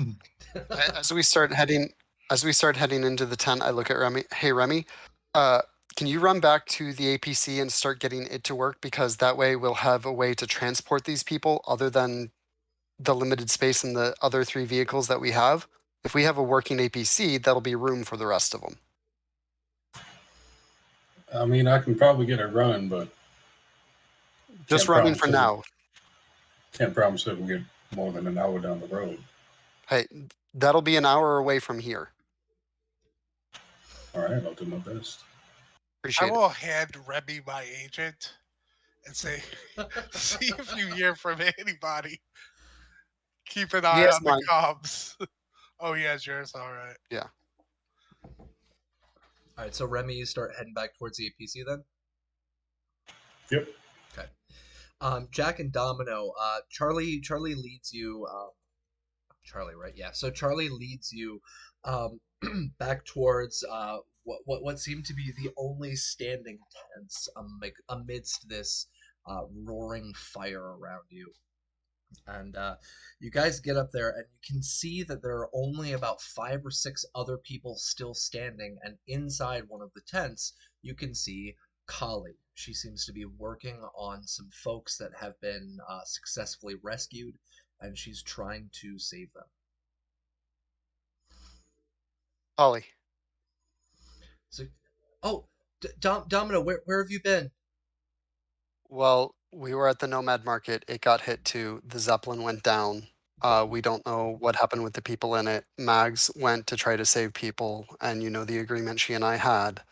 We Where's don't know her Mags? status right now. She's still there. Uh, Hopefully, once comms start working again, we'll hear from her. We'll find out what's going on. But What do you I mean couldn't she's follow her. still there?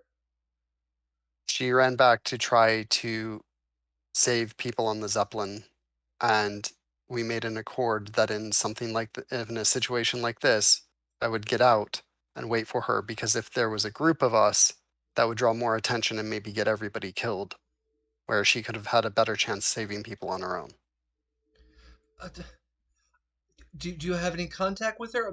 None of our radio is working. Everything's out. Ours either. But So what? we have the buggy, the APC, my vehicle, and the AV, so we can get these people, we can get out of here, so we can circle up and draw a plan on what we're going to do next. Um, Metacorp hit everybody. so you can see from her. You don't even need to do human perception. She is visibly shaken. She Oh yeah. is shaking, and as she's attempting to talk to you, you can see her face turning very, very red and a mixture of both heartbrokenly I, sad and angry. I pull her into a hug. She you can she gives you a hug. You can feel her shaking inside of your arms as you're attempting to give her a hug. She's covered in what looks to be this black soot, scorch marks, and people's blood, multiple people's blood, as she attempts to give you this hug. She's like, And I need to get to Max. We need to get back to her. I need her help here Callie, badly. Callie, I've got Callie, a dozen Callie, people Callie, here. Callie, I need you to focus. We have a dozen people right here. We need to get them into the AV. Direct me and Jack so that we can get as many people out of here as we can. Let's get out of here. I need you to focus. We have to focus on the now and the family that's here. I, Save what we can. We can circle up. We have to I need a minute. prioritize. I need a minute. She kind of I understand. she pushes you back and starts walking kind of to the back of the tent away. And you can hear her crying as she Yep. walks away. You can see inside the tent there's roughly a dozen people, but from what you can tell, not too many of them seem to be savable, and she has been doing everything she could for the last hour to try and take care of them, and she needed that help. Now, Domino, you're there. Jack, what are you doing while this is happening? Just kind of observing. It turned to Domino.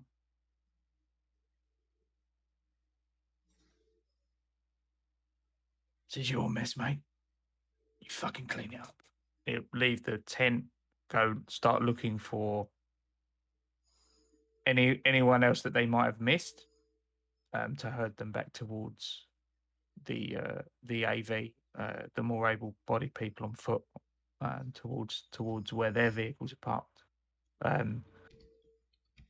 If there's anything massively valuable that he can easily carry whilst he's prioritizing people, then it'd be dumb not to pick it up, but he's not going to go out of his way. Yeah. So while you're looking around, you can see there's a couple of other people, and there also seems to be one of the enforcers that they have there.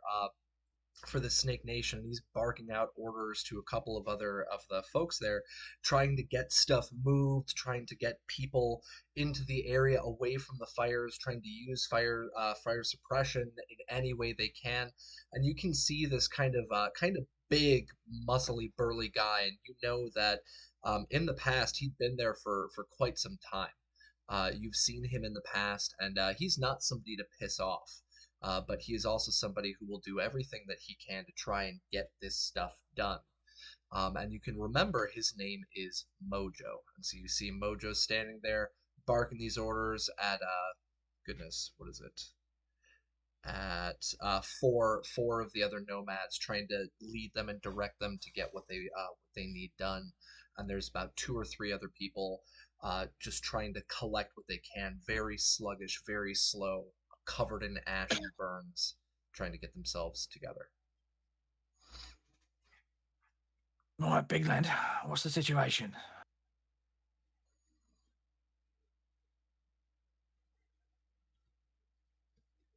Vampire, that's you. Oh, I think you're muted, You're Vampire. muted. You're muted. Every stream, So guys. Every stream. So for everybody out there in streaming land and for the other players, Mojo, a big burly guy, whitish goatee, Stetson, not a fedora, but a Stetson, leather trench coat, assault rifle, shotgun, pistol at his hip, carries a spiked bat, much like Mags did. Is the local sheriff, for lack of a better word. Snake Nation, in particular, amongst nomads, doesn't really have laws so much as they have rules and a code instead of guidelines. But Mojo is the most honest and sincere lawman in around. He is not corrupt, as far as you all know. In fact, his number one job is to round up the other lawmen that are corrupt and to find anybody that breaks the Nomad code, explicitly breaks it, not necessarily, loosely. He's not a stickler for exact word of the law because it's not a law. It's a rule. It's a guideline. But he's there. As a player, I can't answer what the current status is, Capricious, so you can give what Mojo's answer most likely is, considering, because I don't know exactly what happened. I'm assuming the Jets bombed us, Yes. but I don't know if Mojo got. I don't know if Mojo got a count of Jets, or if he has any idea what the bombs might have been that's causing this black smoke instead of other. I do not have demolitions. Okay, and my base stat for knowing that is very, very low. Okay, if you want to, you can roll deduction. Deduction, that I can do. For a little bit of background it up. information, Jack, as I mentioned, you would have known Mojo from the past before you had kind of left the pack. Both of you seem to be around-ish the same age. He might be a little bit younger than you. But Mojo was probably back in his early 20s, maybe mid-20s when you had previously dealt with him. And both of you are much older now, much more wizened.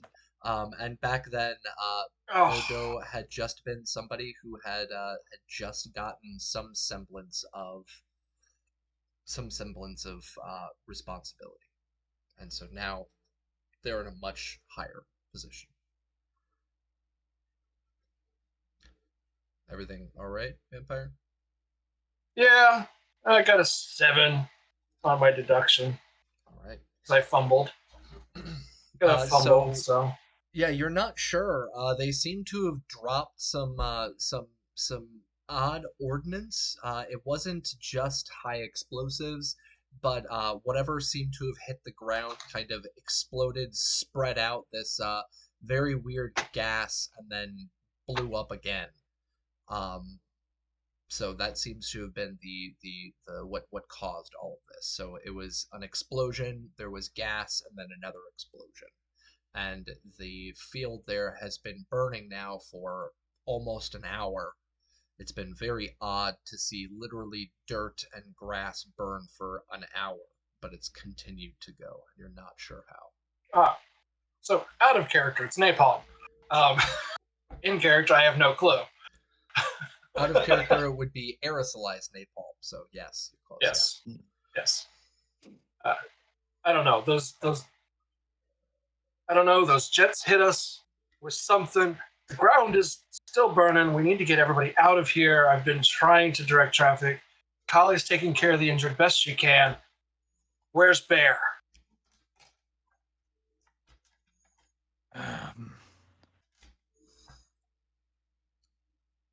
They fucking nuked him, mate.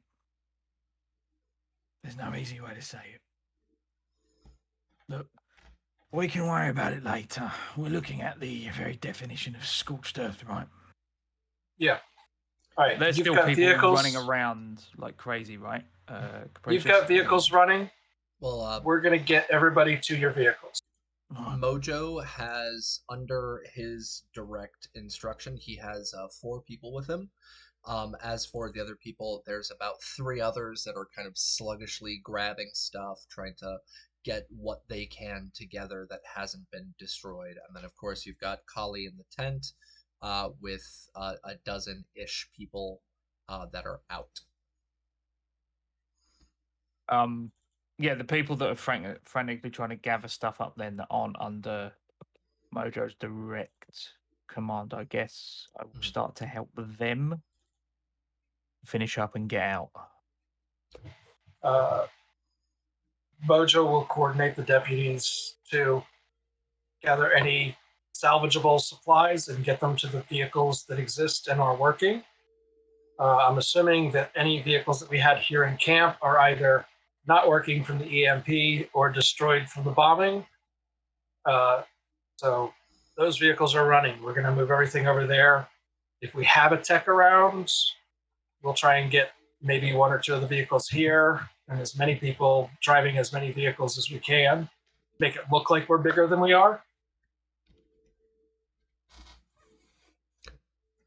Yeah, so you're trying to gather up this information and the folks, and yes, you have not found any fully operational vehicles during the attempt to get everything together. Sorry, I just saw your message right now that you sent to me. My goodness, I didn't see that. Yes, that was already the plan. Don't worry. Yes. But so yeah, you've got folks under your instruction trying to get this stuff together, and they start moving the things that they have been able to scrounge up. From Jack, from what you can see, the the the list that they had given to you was a pretty desperate list because there's virtually no food that they are able to get together. You don't see any weapons that they are getting together. You don't see much to any medical supplies except for what was left over in that tent.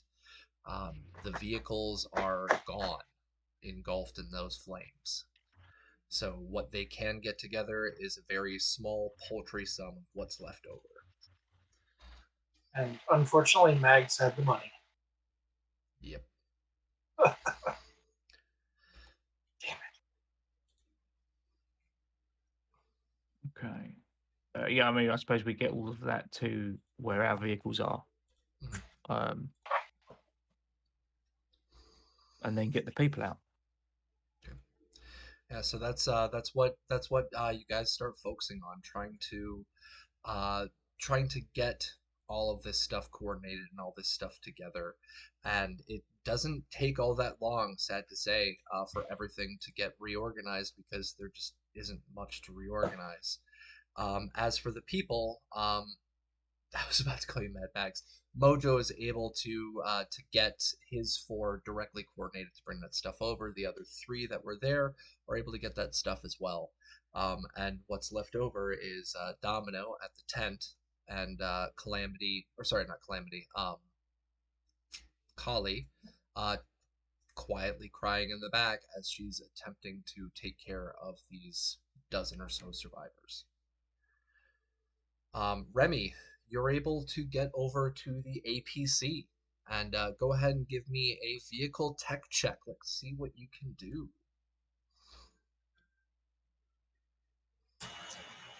Is that a land or air?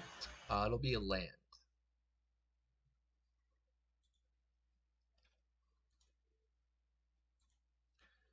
Give me 1 second.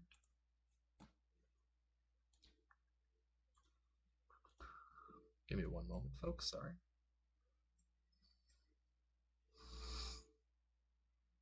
My computer is running very slowly, so I'm trying to fix that right now.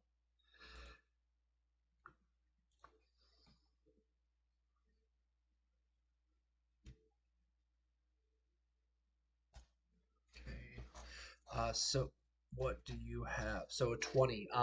You get to the APC, you open it up and climb in. And were you in the vehicle before? I know you were standing on the outside shooting people that were attempting to run out with a shotgun, but did you ever go inside the vehicle? No. Mm-mm. All right. You get inside, and I mean, this vehicle had been literally attached to the AV and was kind of getting jostled around a little bit. So the contents inside seem to be pretty rustled.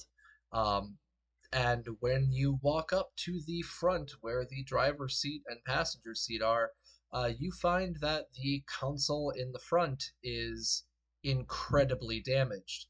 It looks as if somebody had put some kind of muffled explosion there of some kind.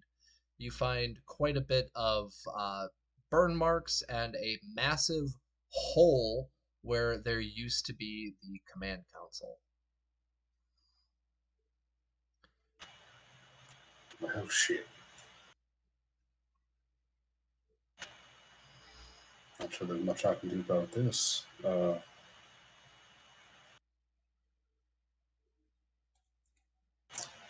He's gonna pop out his tech scanner and see just what it just what it would take to get this back into some sort of operable condition.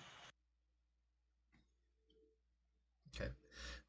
Yeah, you know from what you know how to do on this, this would take a full repair. This would take quite some time to get finished.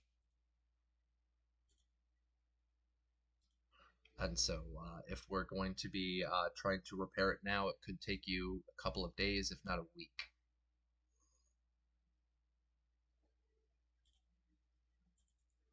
So, what are you gonna do?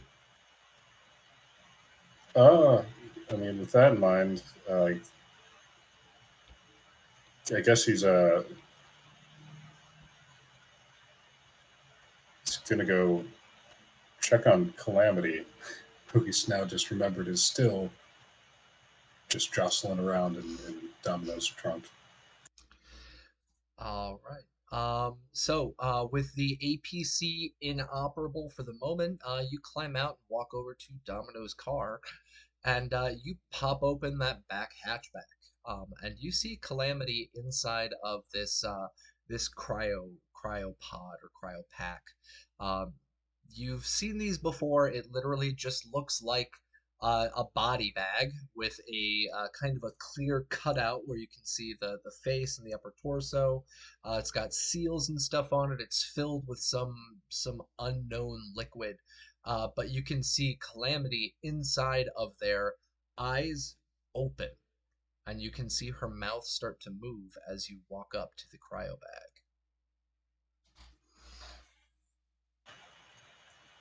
Oh shit!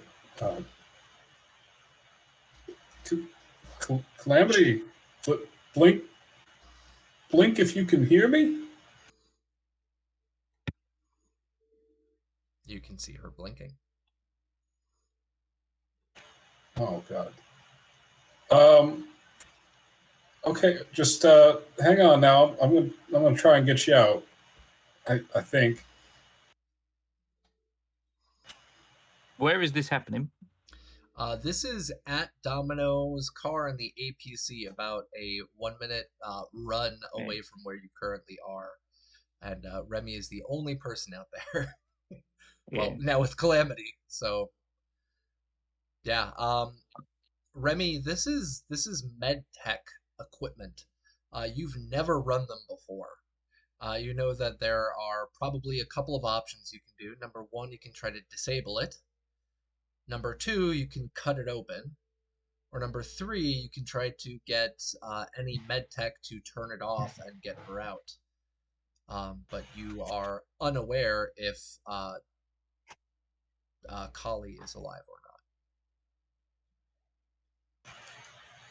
Uh, so Remy's gonna hop on his agent. He's gonna radio uh, Well, he knew Domino's with Jack, yeah. Yeah, I'd make a point of saying Jack's next. Number 4, blow it up. Next Chucky. yeah. Jack's next order of business would have been to get Carly to sort the cryo bag out. So bear that in mind, I guess. So Remy, you try getting that agent up and running, and again, you're getting no signal in or out. Nothing's working out for me today. All right, well, you just hang tight, girl. I'm gonna try and get you some help.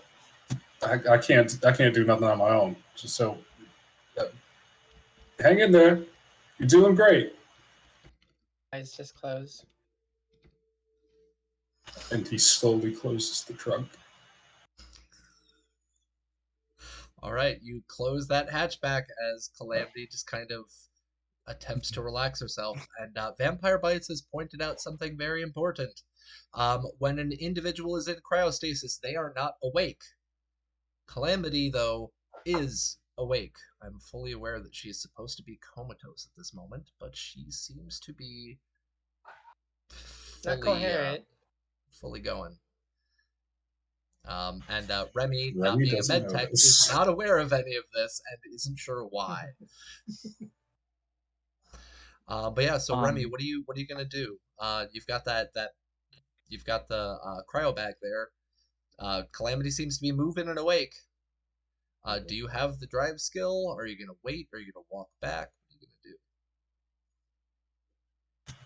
gonna do? I imagine he assumes that they're all kind of going to be heading back this way anyways, so he's, I guess, going to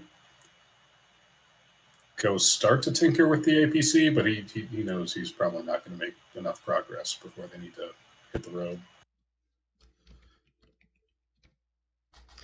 All right. Yeah, so back at the camp, we've got Jack, we've got Domino, we've got Mojo, T-Bar. You've got folks starting to load up what little they have into the back of your AV. So Jack, Domino, what are you guys doing? Jack would enter the medical tent now to approach Carly.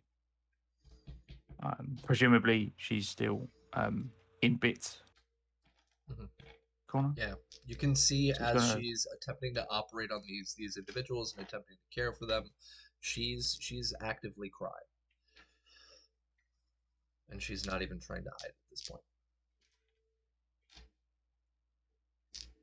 Medical did this.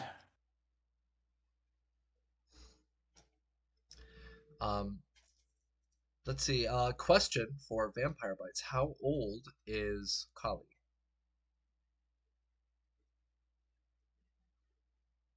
20-something.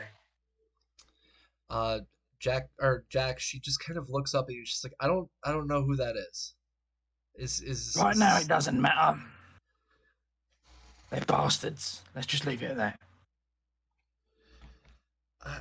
I'm trying to focus right now. I need to try and save these people.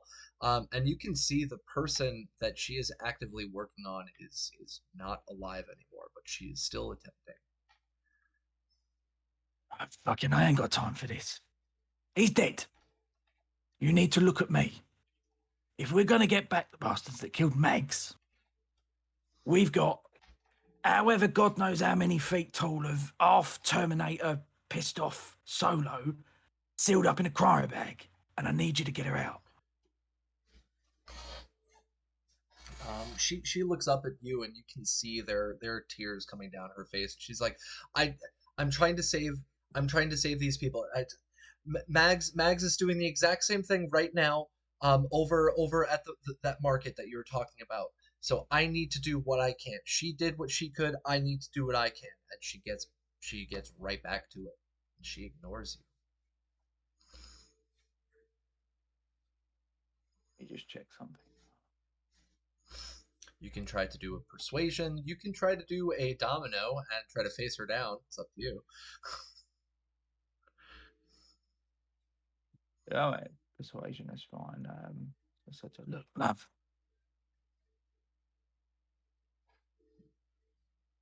a lost bear. And we're being honest. And if I'm going to have to be the one to break it to you, I think you've lost Max. If we're going to get out of this relatively sane and with any hope of getting the bastards that did this, we're going to need Calamity. These people are dead. Please, I need you to come with me and get her out of that bag because no one else can do it. Do you understand? Go ahead and roll me persuasion. Let's see if she understands.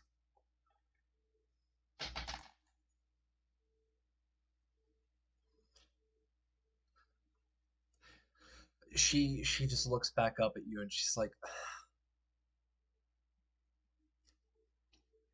I where is she? All right. Now, I put an arm around her and we head towards the cars. All right, Domino, you see Calamity coming out with Jack.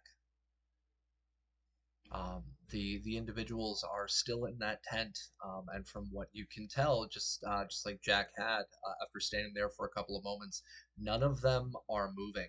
None of them are breathing. None of the folks in Having there seem heard, to have been alive.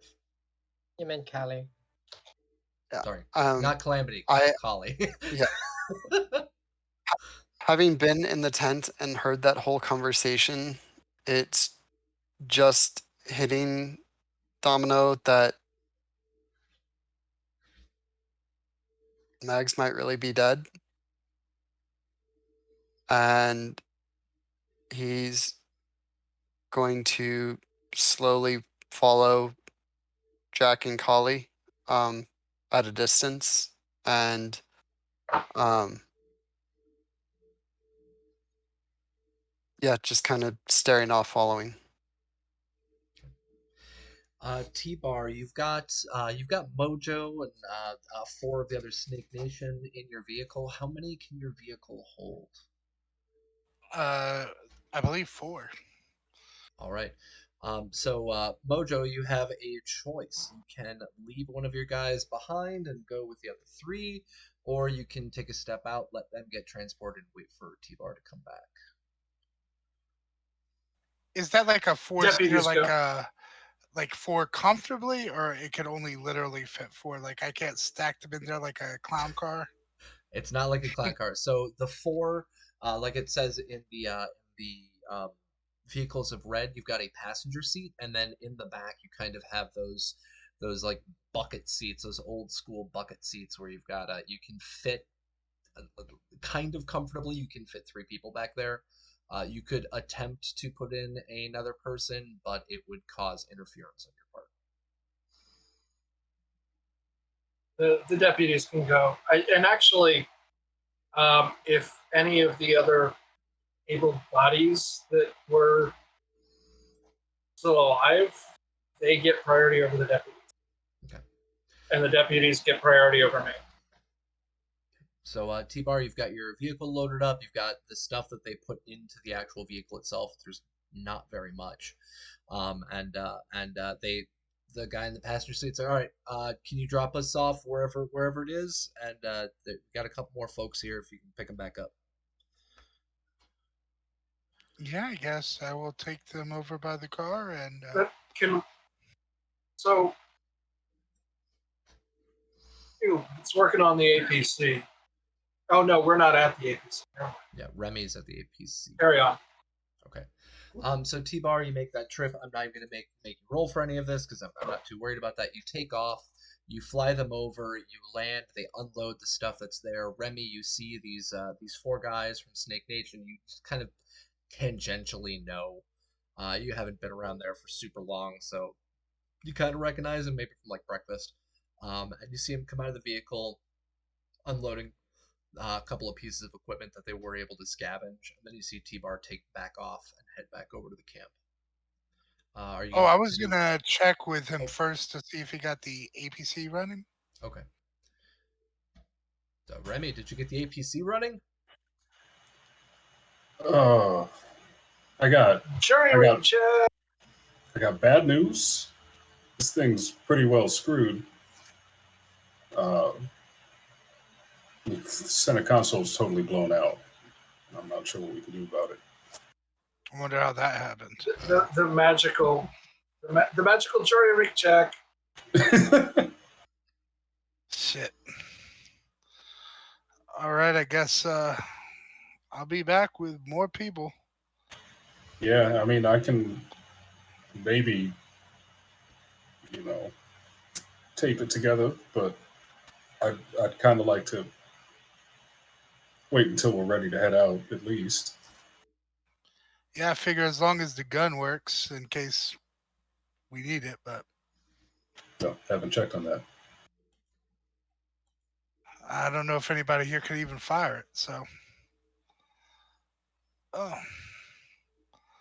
I guess if you're good with here alone with these guys, I don't know, police. Uh, any of them know anything about med tech shit? No, none of them are aware. They kind of look at you as like, no, that's what Mags does. Where's Mags?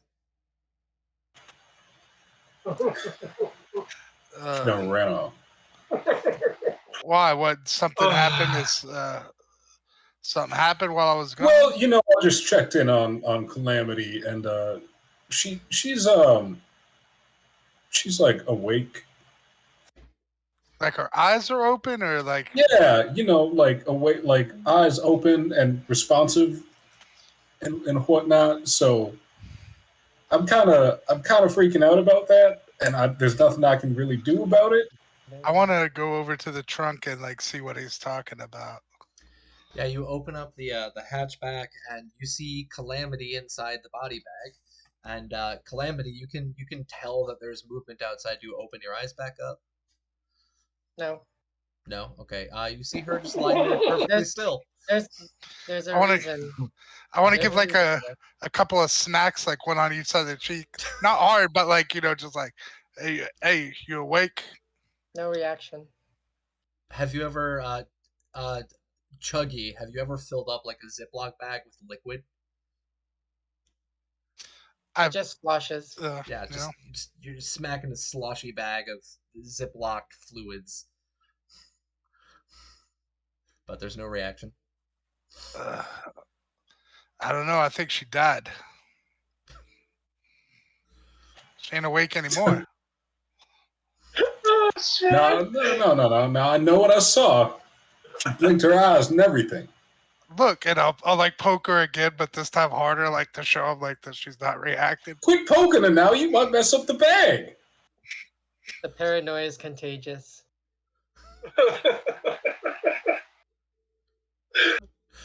You think the bag's still working? Maybe we need to get her out of there. Shit, I don't know. Just get back there and find someone who can get her out. Remy's gonna have imaginary friends too.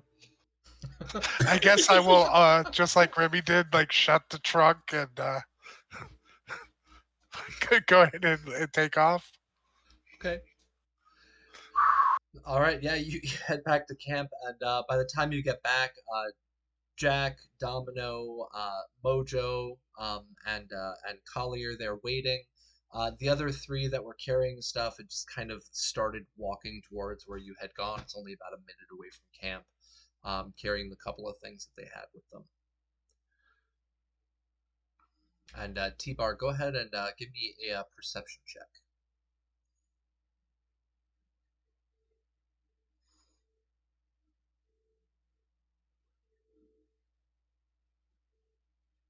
All right, never mind. They're there waiting for you. Yeah, I'll pick them up and take them over. So Domino, Mojo, Jack, Collie, you guys get in the AV. Yeah. All right, yeah. You guys fly. You guys take back off, and you start flying back towards the APC. And T-Bar, you land, and Kali is just like, okay, where's Calamity? Her in my trunk and follow me and open my trunk. And Kali might notice the medical supplies in the back seat of that as she's going over there. Might not. And the food, but that's just, no, the food's in the regular storage. The medical supplies are just in the back seat. Yeah. And Kali sees the bag. She's like, oh, what did you guys do? It's malfunctioning. What's going on? I There think he was were poking it, and I pointed over nukes. at Remy.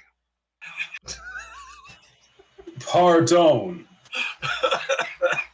She literally Remy, give me a face down. She's gonna turn around and literally give you daggers.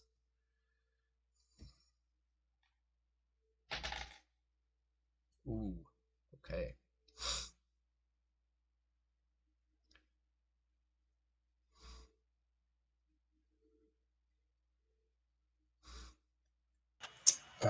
Where would I find face down?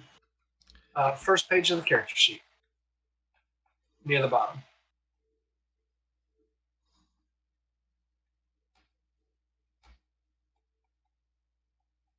Middle of the bottom.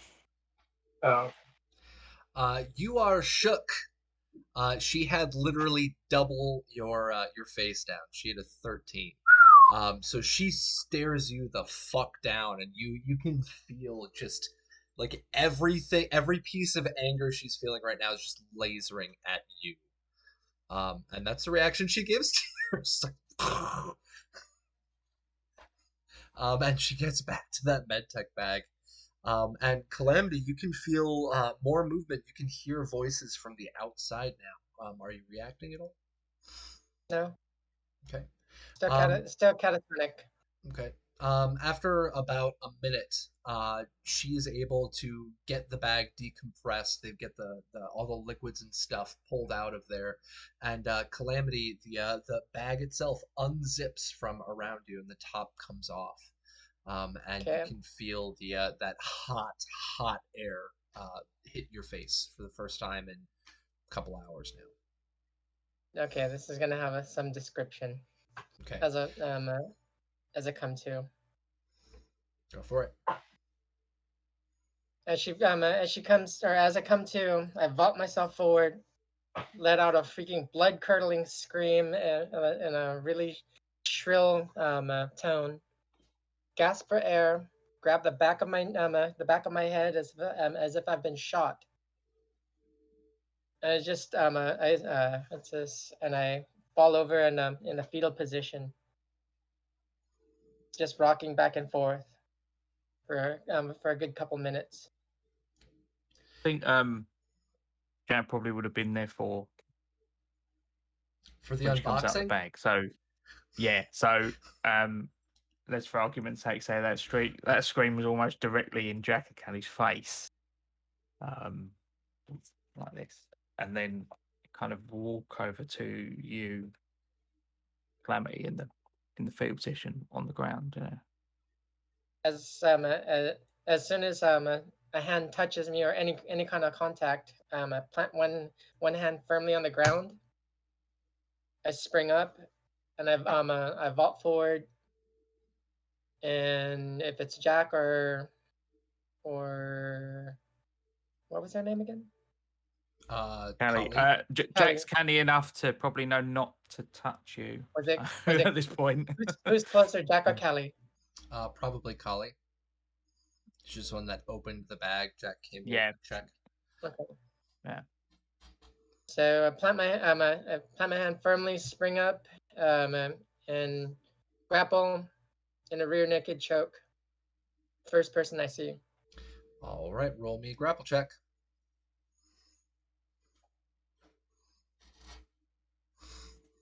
That's well, it's I don't exactly have that It's brawling. With it brawling? Brawling. Okay. Yeah, Yeah. probably. Yeah. You still somehow won, even with a critical failure. I also got a critical Well, failure. I wasn't trying to choke her out. I wasn't exactly trying to harm her. I was just a kind of it's a defensive. And I look around like, where the fuck am I? All right, love. And where the fuck is Rook? Oh yeah, imaginary friend. Look, do you need a second to reboot? You're gonna be all right. Shut up, Cortez. I'm trying to find out where the fuck I am. I've got some scores to settle. That motherfucker's gonna die. That's a yes. It's Everyone Jack stays. Cortez. No, she's looking off over her. Or I'm looking off over to my shoulder and talking to Cortez, and then now I'm looking at Jack and saying, "Where the fuck is Rook?" Look, T-Bar, by my complexion, do I look like a Cortez? Look, wherever that stuff's going on, that's not where you are. Calamity, we need you back with us, love. Are you going to be all right? Who the fuck are you? Your best friend. Promise. My best friends are on my fire team. I have no idea where the hell I'm at. I mean, I've got a gun. I would have been open carrying to seen it, but I sort of do this and grapple arm right to his chest. A what? Grapple arm right to his chest. Yeah, that's fine. As he was pointing at his weapon, trying to take me out with your freaking weapon. Yeah, grapple arms. They are not able to be Oh, used for melee. But Jack, you see her reach back and kind of shoot her hand down, just hits your chest. Just for aesthetics. Calamity, Yeah. do you recognize me? You're Presto, right? No, I'm Domino. We It's grew up chained together. Here. Pull out the sheet of paper with her handwriting. You told me I could call you Remy. We're friends. You wrote this. Your My name fire isn't team. Remy. I know. Remy is short for Calamity. Lemmy, sorry. Lemmy is short for Calamity. You said it was okay to call you this. You can see this is your writing. You talking about your fire team. Those are memories that you have. We're now not then, we're now. We had something bad happen, an EMP hit us, and you got taken out. So we had to try to save you, which is why you woke up in the state that you're at. We're trying to get together. I need you to focus. Take a minute, breathe. You're among friends. We're not your fire team, but we are friends that you have made since then. Understand what's going on. I let go Kali. of Kali, and I'm kind of getting my distance from the team, and I walk over to the APC, and as soon as I reel back in my freaking grapple arm, I freaking flat out punch the the nearest vehicle. You punch it. Yes. All right. Yeah. So I'm whack. freaking. An armored APC. Well, just a visual show of frustration. No worries. You see her I walk need to over to find the Rook. APC, punch that, and sorry, what were you saying? You need to. I need to find Rook. That freaking traitorous bastard shot me. We've lost Bear, we've lost our medic, and our solo needs a software reboot. Wonderful. Look, Domino, can you talk to her at arm's length? Yep. I'll get her into my car and we'll Lemmy, Calamity, follow me. And I go over to the backseat passenger door and I open it. Go ahead. Are you okay to go ahead and get in and sit? I'll be driving this vehicle. I'm a good driver. You'll be okay. Just take a minute, sit down, breathe, relax, try to collect your thoughts. If you have some internal conversations you have to have, by all means have them. But you're going to be okay in this car. but make sure to put on the safety harness. Just like if you were buckling in for a combat zone, because right now we're kind of in one. Explain to me what happened again. We were at Seatbelts are a for nomad market. sissies. We were at a nomad market. We were trying to collect thoughts and trying to collect gear, equipment, and trying to track down Metacorp, any info on them. And then shit hit the fan, nukes went off, the Zeppelin fell out of the sky. Mags and Bear are probably dead, and who the fuck knows who else. And we left to try to reconvene with our nomad camp. You remember the Snake Nation that we were at earlier? Well, they got firebombed too, and I'm guessing that every nomad camp around probably did too. So we're trying to get collected so that we can assess and get out and figure out where to set up a new camp. Sounds vaguely familiar, but the last thing I honestly remember is being on an op, finding out that my company or my squad commander was just freaking murdered. I was trying to get the information up to the up the chain of command, and it took a bullet. So this is where I actually need to step in for a moment. As you are remembering, you were trying to get some information up the chain of command, and specifically something comes to your mind. It was the name Bart Moss.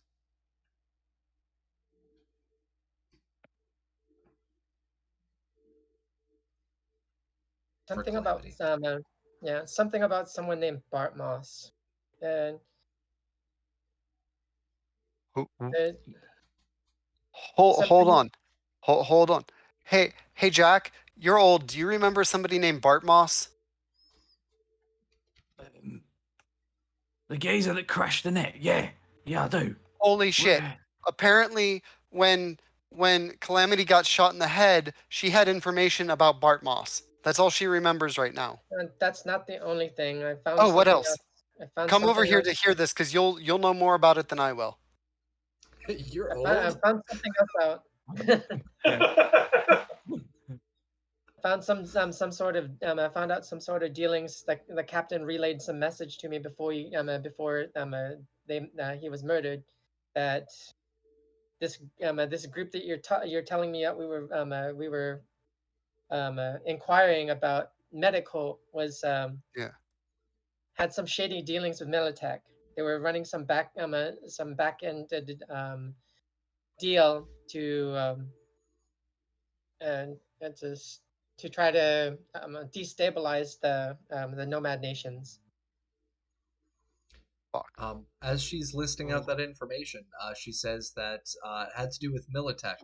She also thinks for an additional moment, and Kang Tao and Petrochem. So So she lists out multiple. it looks like a corporate coup or something against or some type of scheme against the Nomad nation. Well, however long ago that was, it looks like they implemented and put that plan into place, because we've been wiped out. Yeah. Well, it's We new need to information, but that part isn't exactly surprising. Not on behalf of the corporation, anyway. And Calamity, I need you right now. Give me a deduction check. This is right what up. I'm going to do for checking memories, seeing if they come back. Any other details?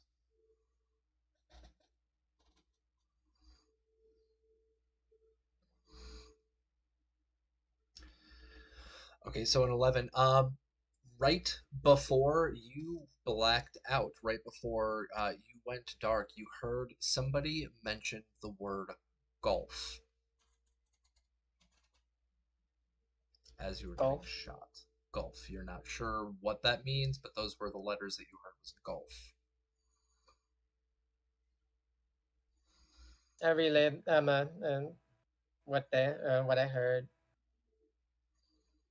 I tell the rest there. rest of the crew. Calamity, love. I consider myself a gentleman, and I'd never ask a lady her age, but you're blurting out names from 25 years ago. When was this up? When was the op? You remember you think the current year right now is 2019.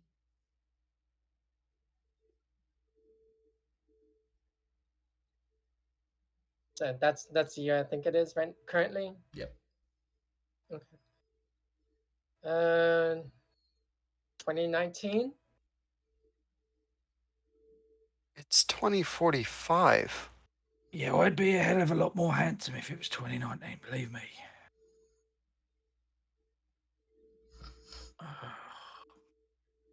I My wasn't unit- born yet. Periodically, my unit we were a special black ops unit. Periodically, they put us in cryo sleep. Well, you were born with it then, it's not Maybelline.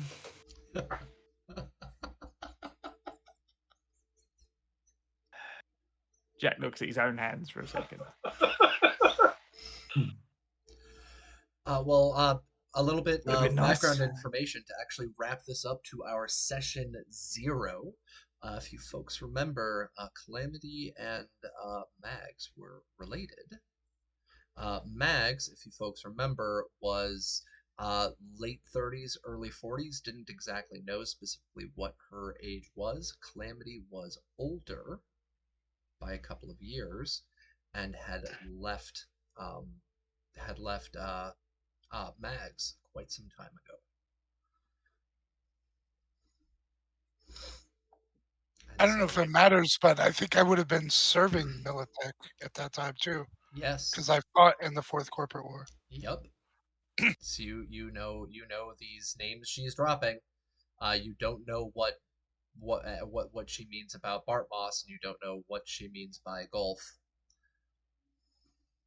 Well, other than the letter G that. Yeah. T-Bar, what I would like you to do for me right now is roll me a deduction check.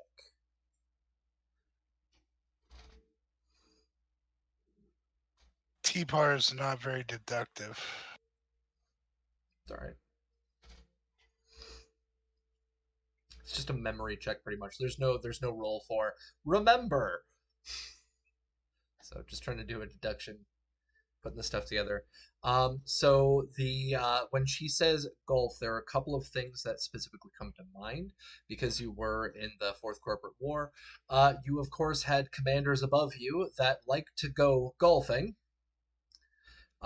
It was a very popular pastime, especially when it came to military leaders in regards to getting those military contracts with subsidiaries and stuff like that. So that might be what she's talking about. The second thing that comes into mind is that when you were a pilot, you were dealing with the Fourth Corporate War. This was kind of a continuation of what was going down in the Gulf of Mexico conflict. And so, and isn't that where they told us that Medicor, the people from Medicor, were in the Gulf? That was one of their stations, yeah. Yeah. So this is the stuff that pops into your mind as she brings up the term Gulf. Oh, stink palm, really? Concentration is memory and psychology. Oh, okay. I will do those. Thank you, Stink Palm. Yes, thank you. Also, this whole time I thought you were saying golf, not golf. It could be golf. She said golf. So it could be GOLF, GULF. Because golf is also, I mean, everybody that has any military-related background or ham radio-related background or anything like that would know golf as being G. For the letter G. the letter yes. G. Yeah. Yeah. He only had a 9, so I didn't include that as well on the list of things that would have popped up. I would have thought that would be the first one without a memory check. T-Bar don't know the alphabet. Well, it doesn't matter. That's not True surprising. story. Military alphabet. What's that? Delta. Talking about that old COVID thing.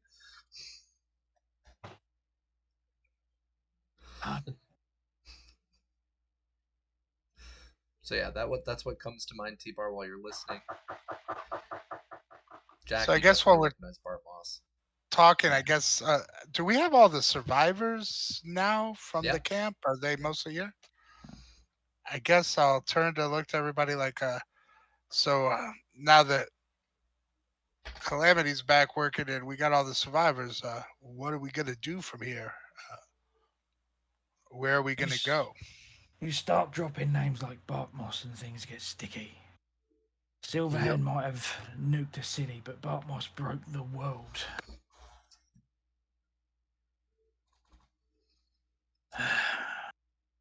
I've been thinking.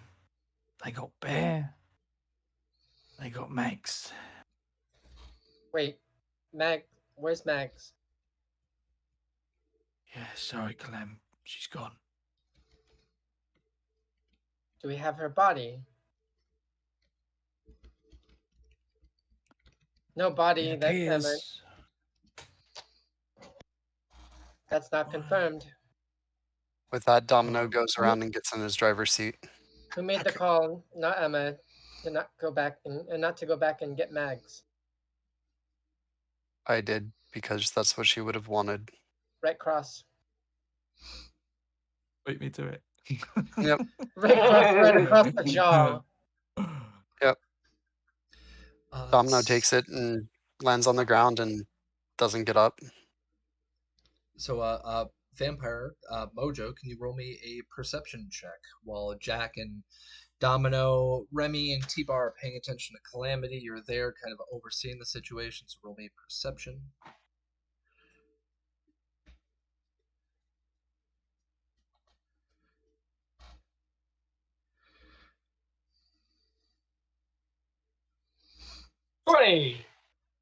You hear an engine start up and tires screeching, or not screeching, rolling through that dirt as you see the dune buggy head out. You notice that with the 20, none of your 4 guys is gone. The 3 people that you are assisting are not gone. There's only other 1 person that was unaccounted for in who you were paying attention to. It's Callie. Kali has left with the dune buggy. Should I take it out? I got rockets. No, that's our only medic. The rest of you are paying attention to Calamity. Mojo is the only one who has noticed this at that Folks, our only medic has just fled scene. Where's my freaking I'm assuming that she's going after her girlfriend. Let's go get her. So either we're going back and getting her girlfriend with her, or we don't have a medic. Let's go get her. I'll get up off the ground and get in the driver's seat. I'm gonna grab my gear and jump in the AV. Let's go just wherever we need to go and get our girl back. These people here, what about them? Are they going to be all right here by themselves? Did Remy manage to get a jury rig on the APC? Do we have that access to that right now? He did not attempt to do a jury rig. He did a vehicle tech check, but he could do a jury rig check if he wanted to. Yeah, sure. So try and get him. Okay. And he points to Domino that just got up. Yeah. How many seats you got? 6. There's a quick count. So 5 in the AP, 5 in the AV, 6. That's 11. There's 6 of us, 10 of us, 13 of us. Yeah. If you can get that APC running, be a lot smoother. If not, My guys will stay here with it to guard it, and we'll go get How Golly many back. seats does the buggy have? Because the buggy does work also. 32. Oh, sweet Jesus. Hold on one second. Sweet No. Jesus. That is No, insanity. Collie's Hold the on, buggy hold on, is what's hold on. gone. Yeah, the buggy is what's left. She The drove buggy just left. Oh, yeah, that's what left. So, Yes. ladies and gentlemen, this is where we are actually going to conclude. Remy, you hear the engine pop on from the APC. As Remy, you see the sparks fly inside. It is momentarily running. And that's where we're going to conclude for today. Now, I'm going to let you guys do your outro. I will be right back. So, Jack, go ahead and start us off and do your outros. I will be right back. No worries. Yeah, Captain Mark 87 on the Discord, Captain Mark 7 on Twitch whenever I'm on. I'm going to be on twitch.tv/Heroes in Theory tomorrow at 6 p.m. EST. That'll be session 1 of a new campaign.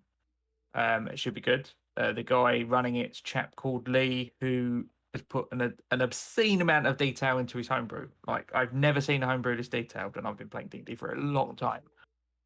So it's what attracted me to come play on his stream. So do check that out if you can. Either that, or I think you can find them on YouTube as well. Give it a watch there if you can't watch live. It's a good cast. We've all played some test games and we've gelled quite well. Podcast Sound of Dice is first 2 episodes are being edited as we speak. I was editing just before I came on stream. First, they should both. I'm putting them both up at the same time. About a week and a half time, something like that. That's everything for me. Thanks for watching, everyone.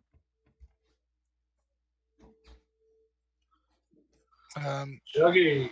Chuggy305 here on Twitch. I stream on there a couple times a week, and you can also find me at Discord at under Chuggy. All right, sorry about that, folks. Captain Mark's done. Chucky, you're done. Who's next up? Donna? Sorry, Raven? Hey, everyone.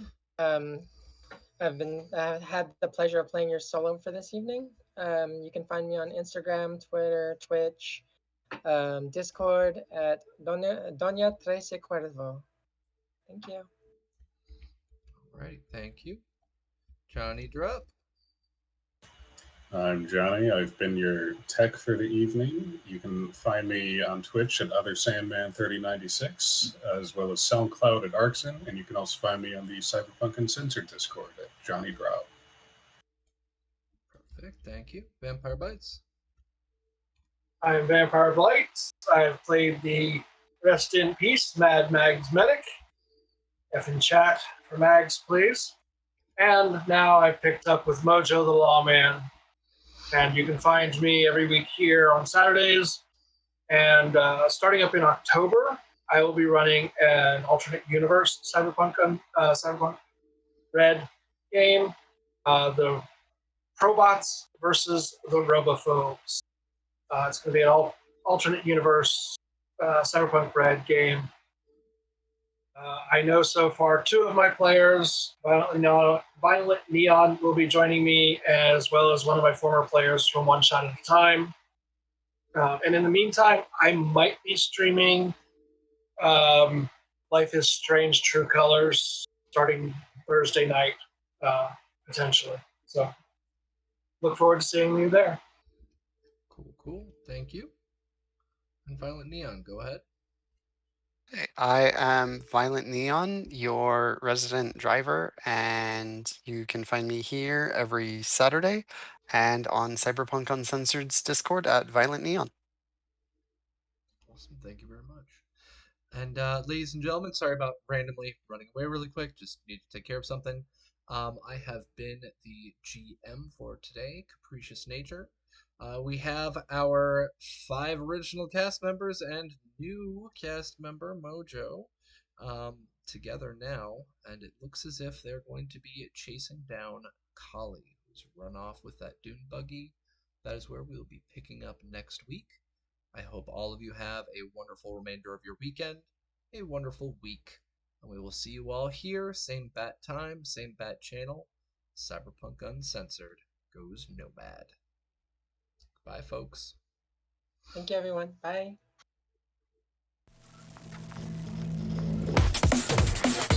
Cyberpunk Uncensored.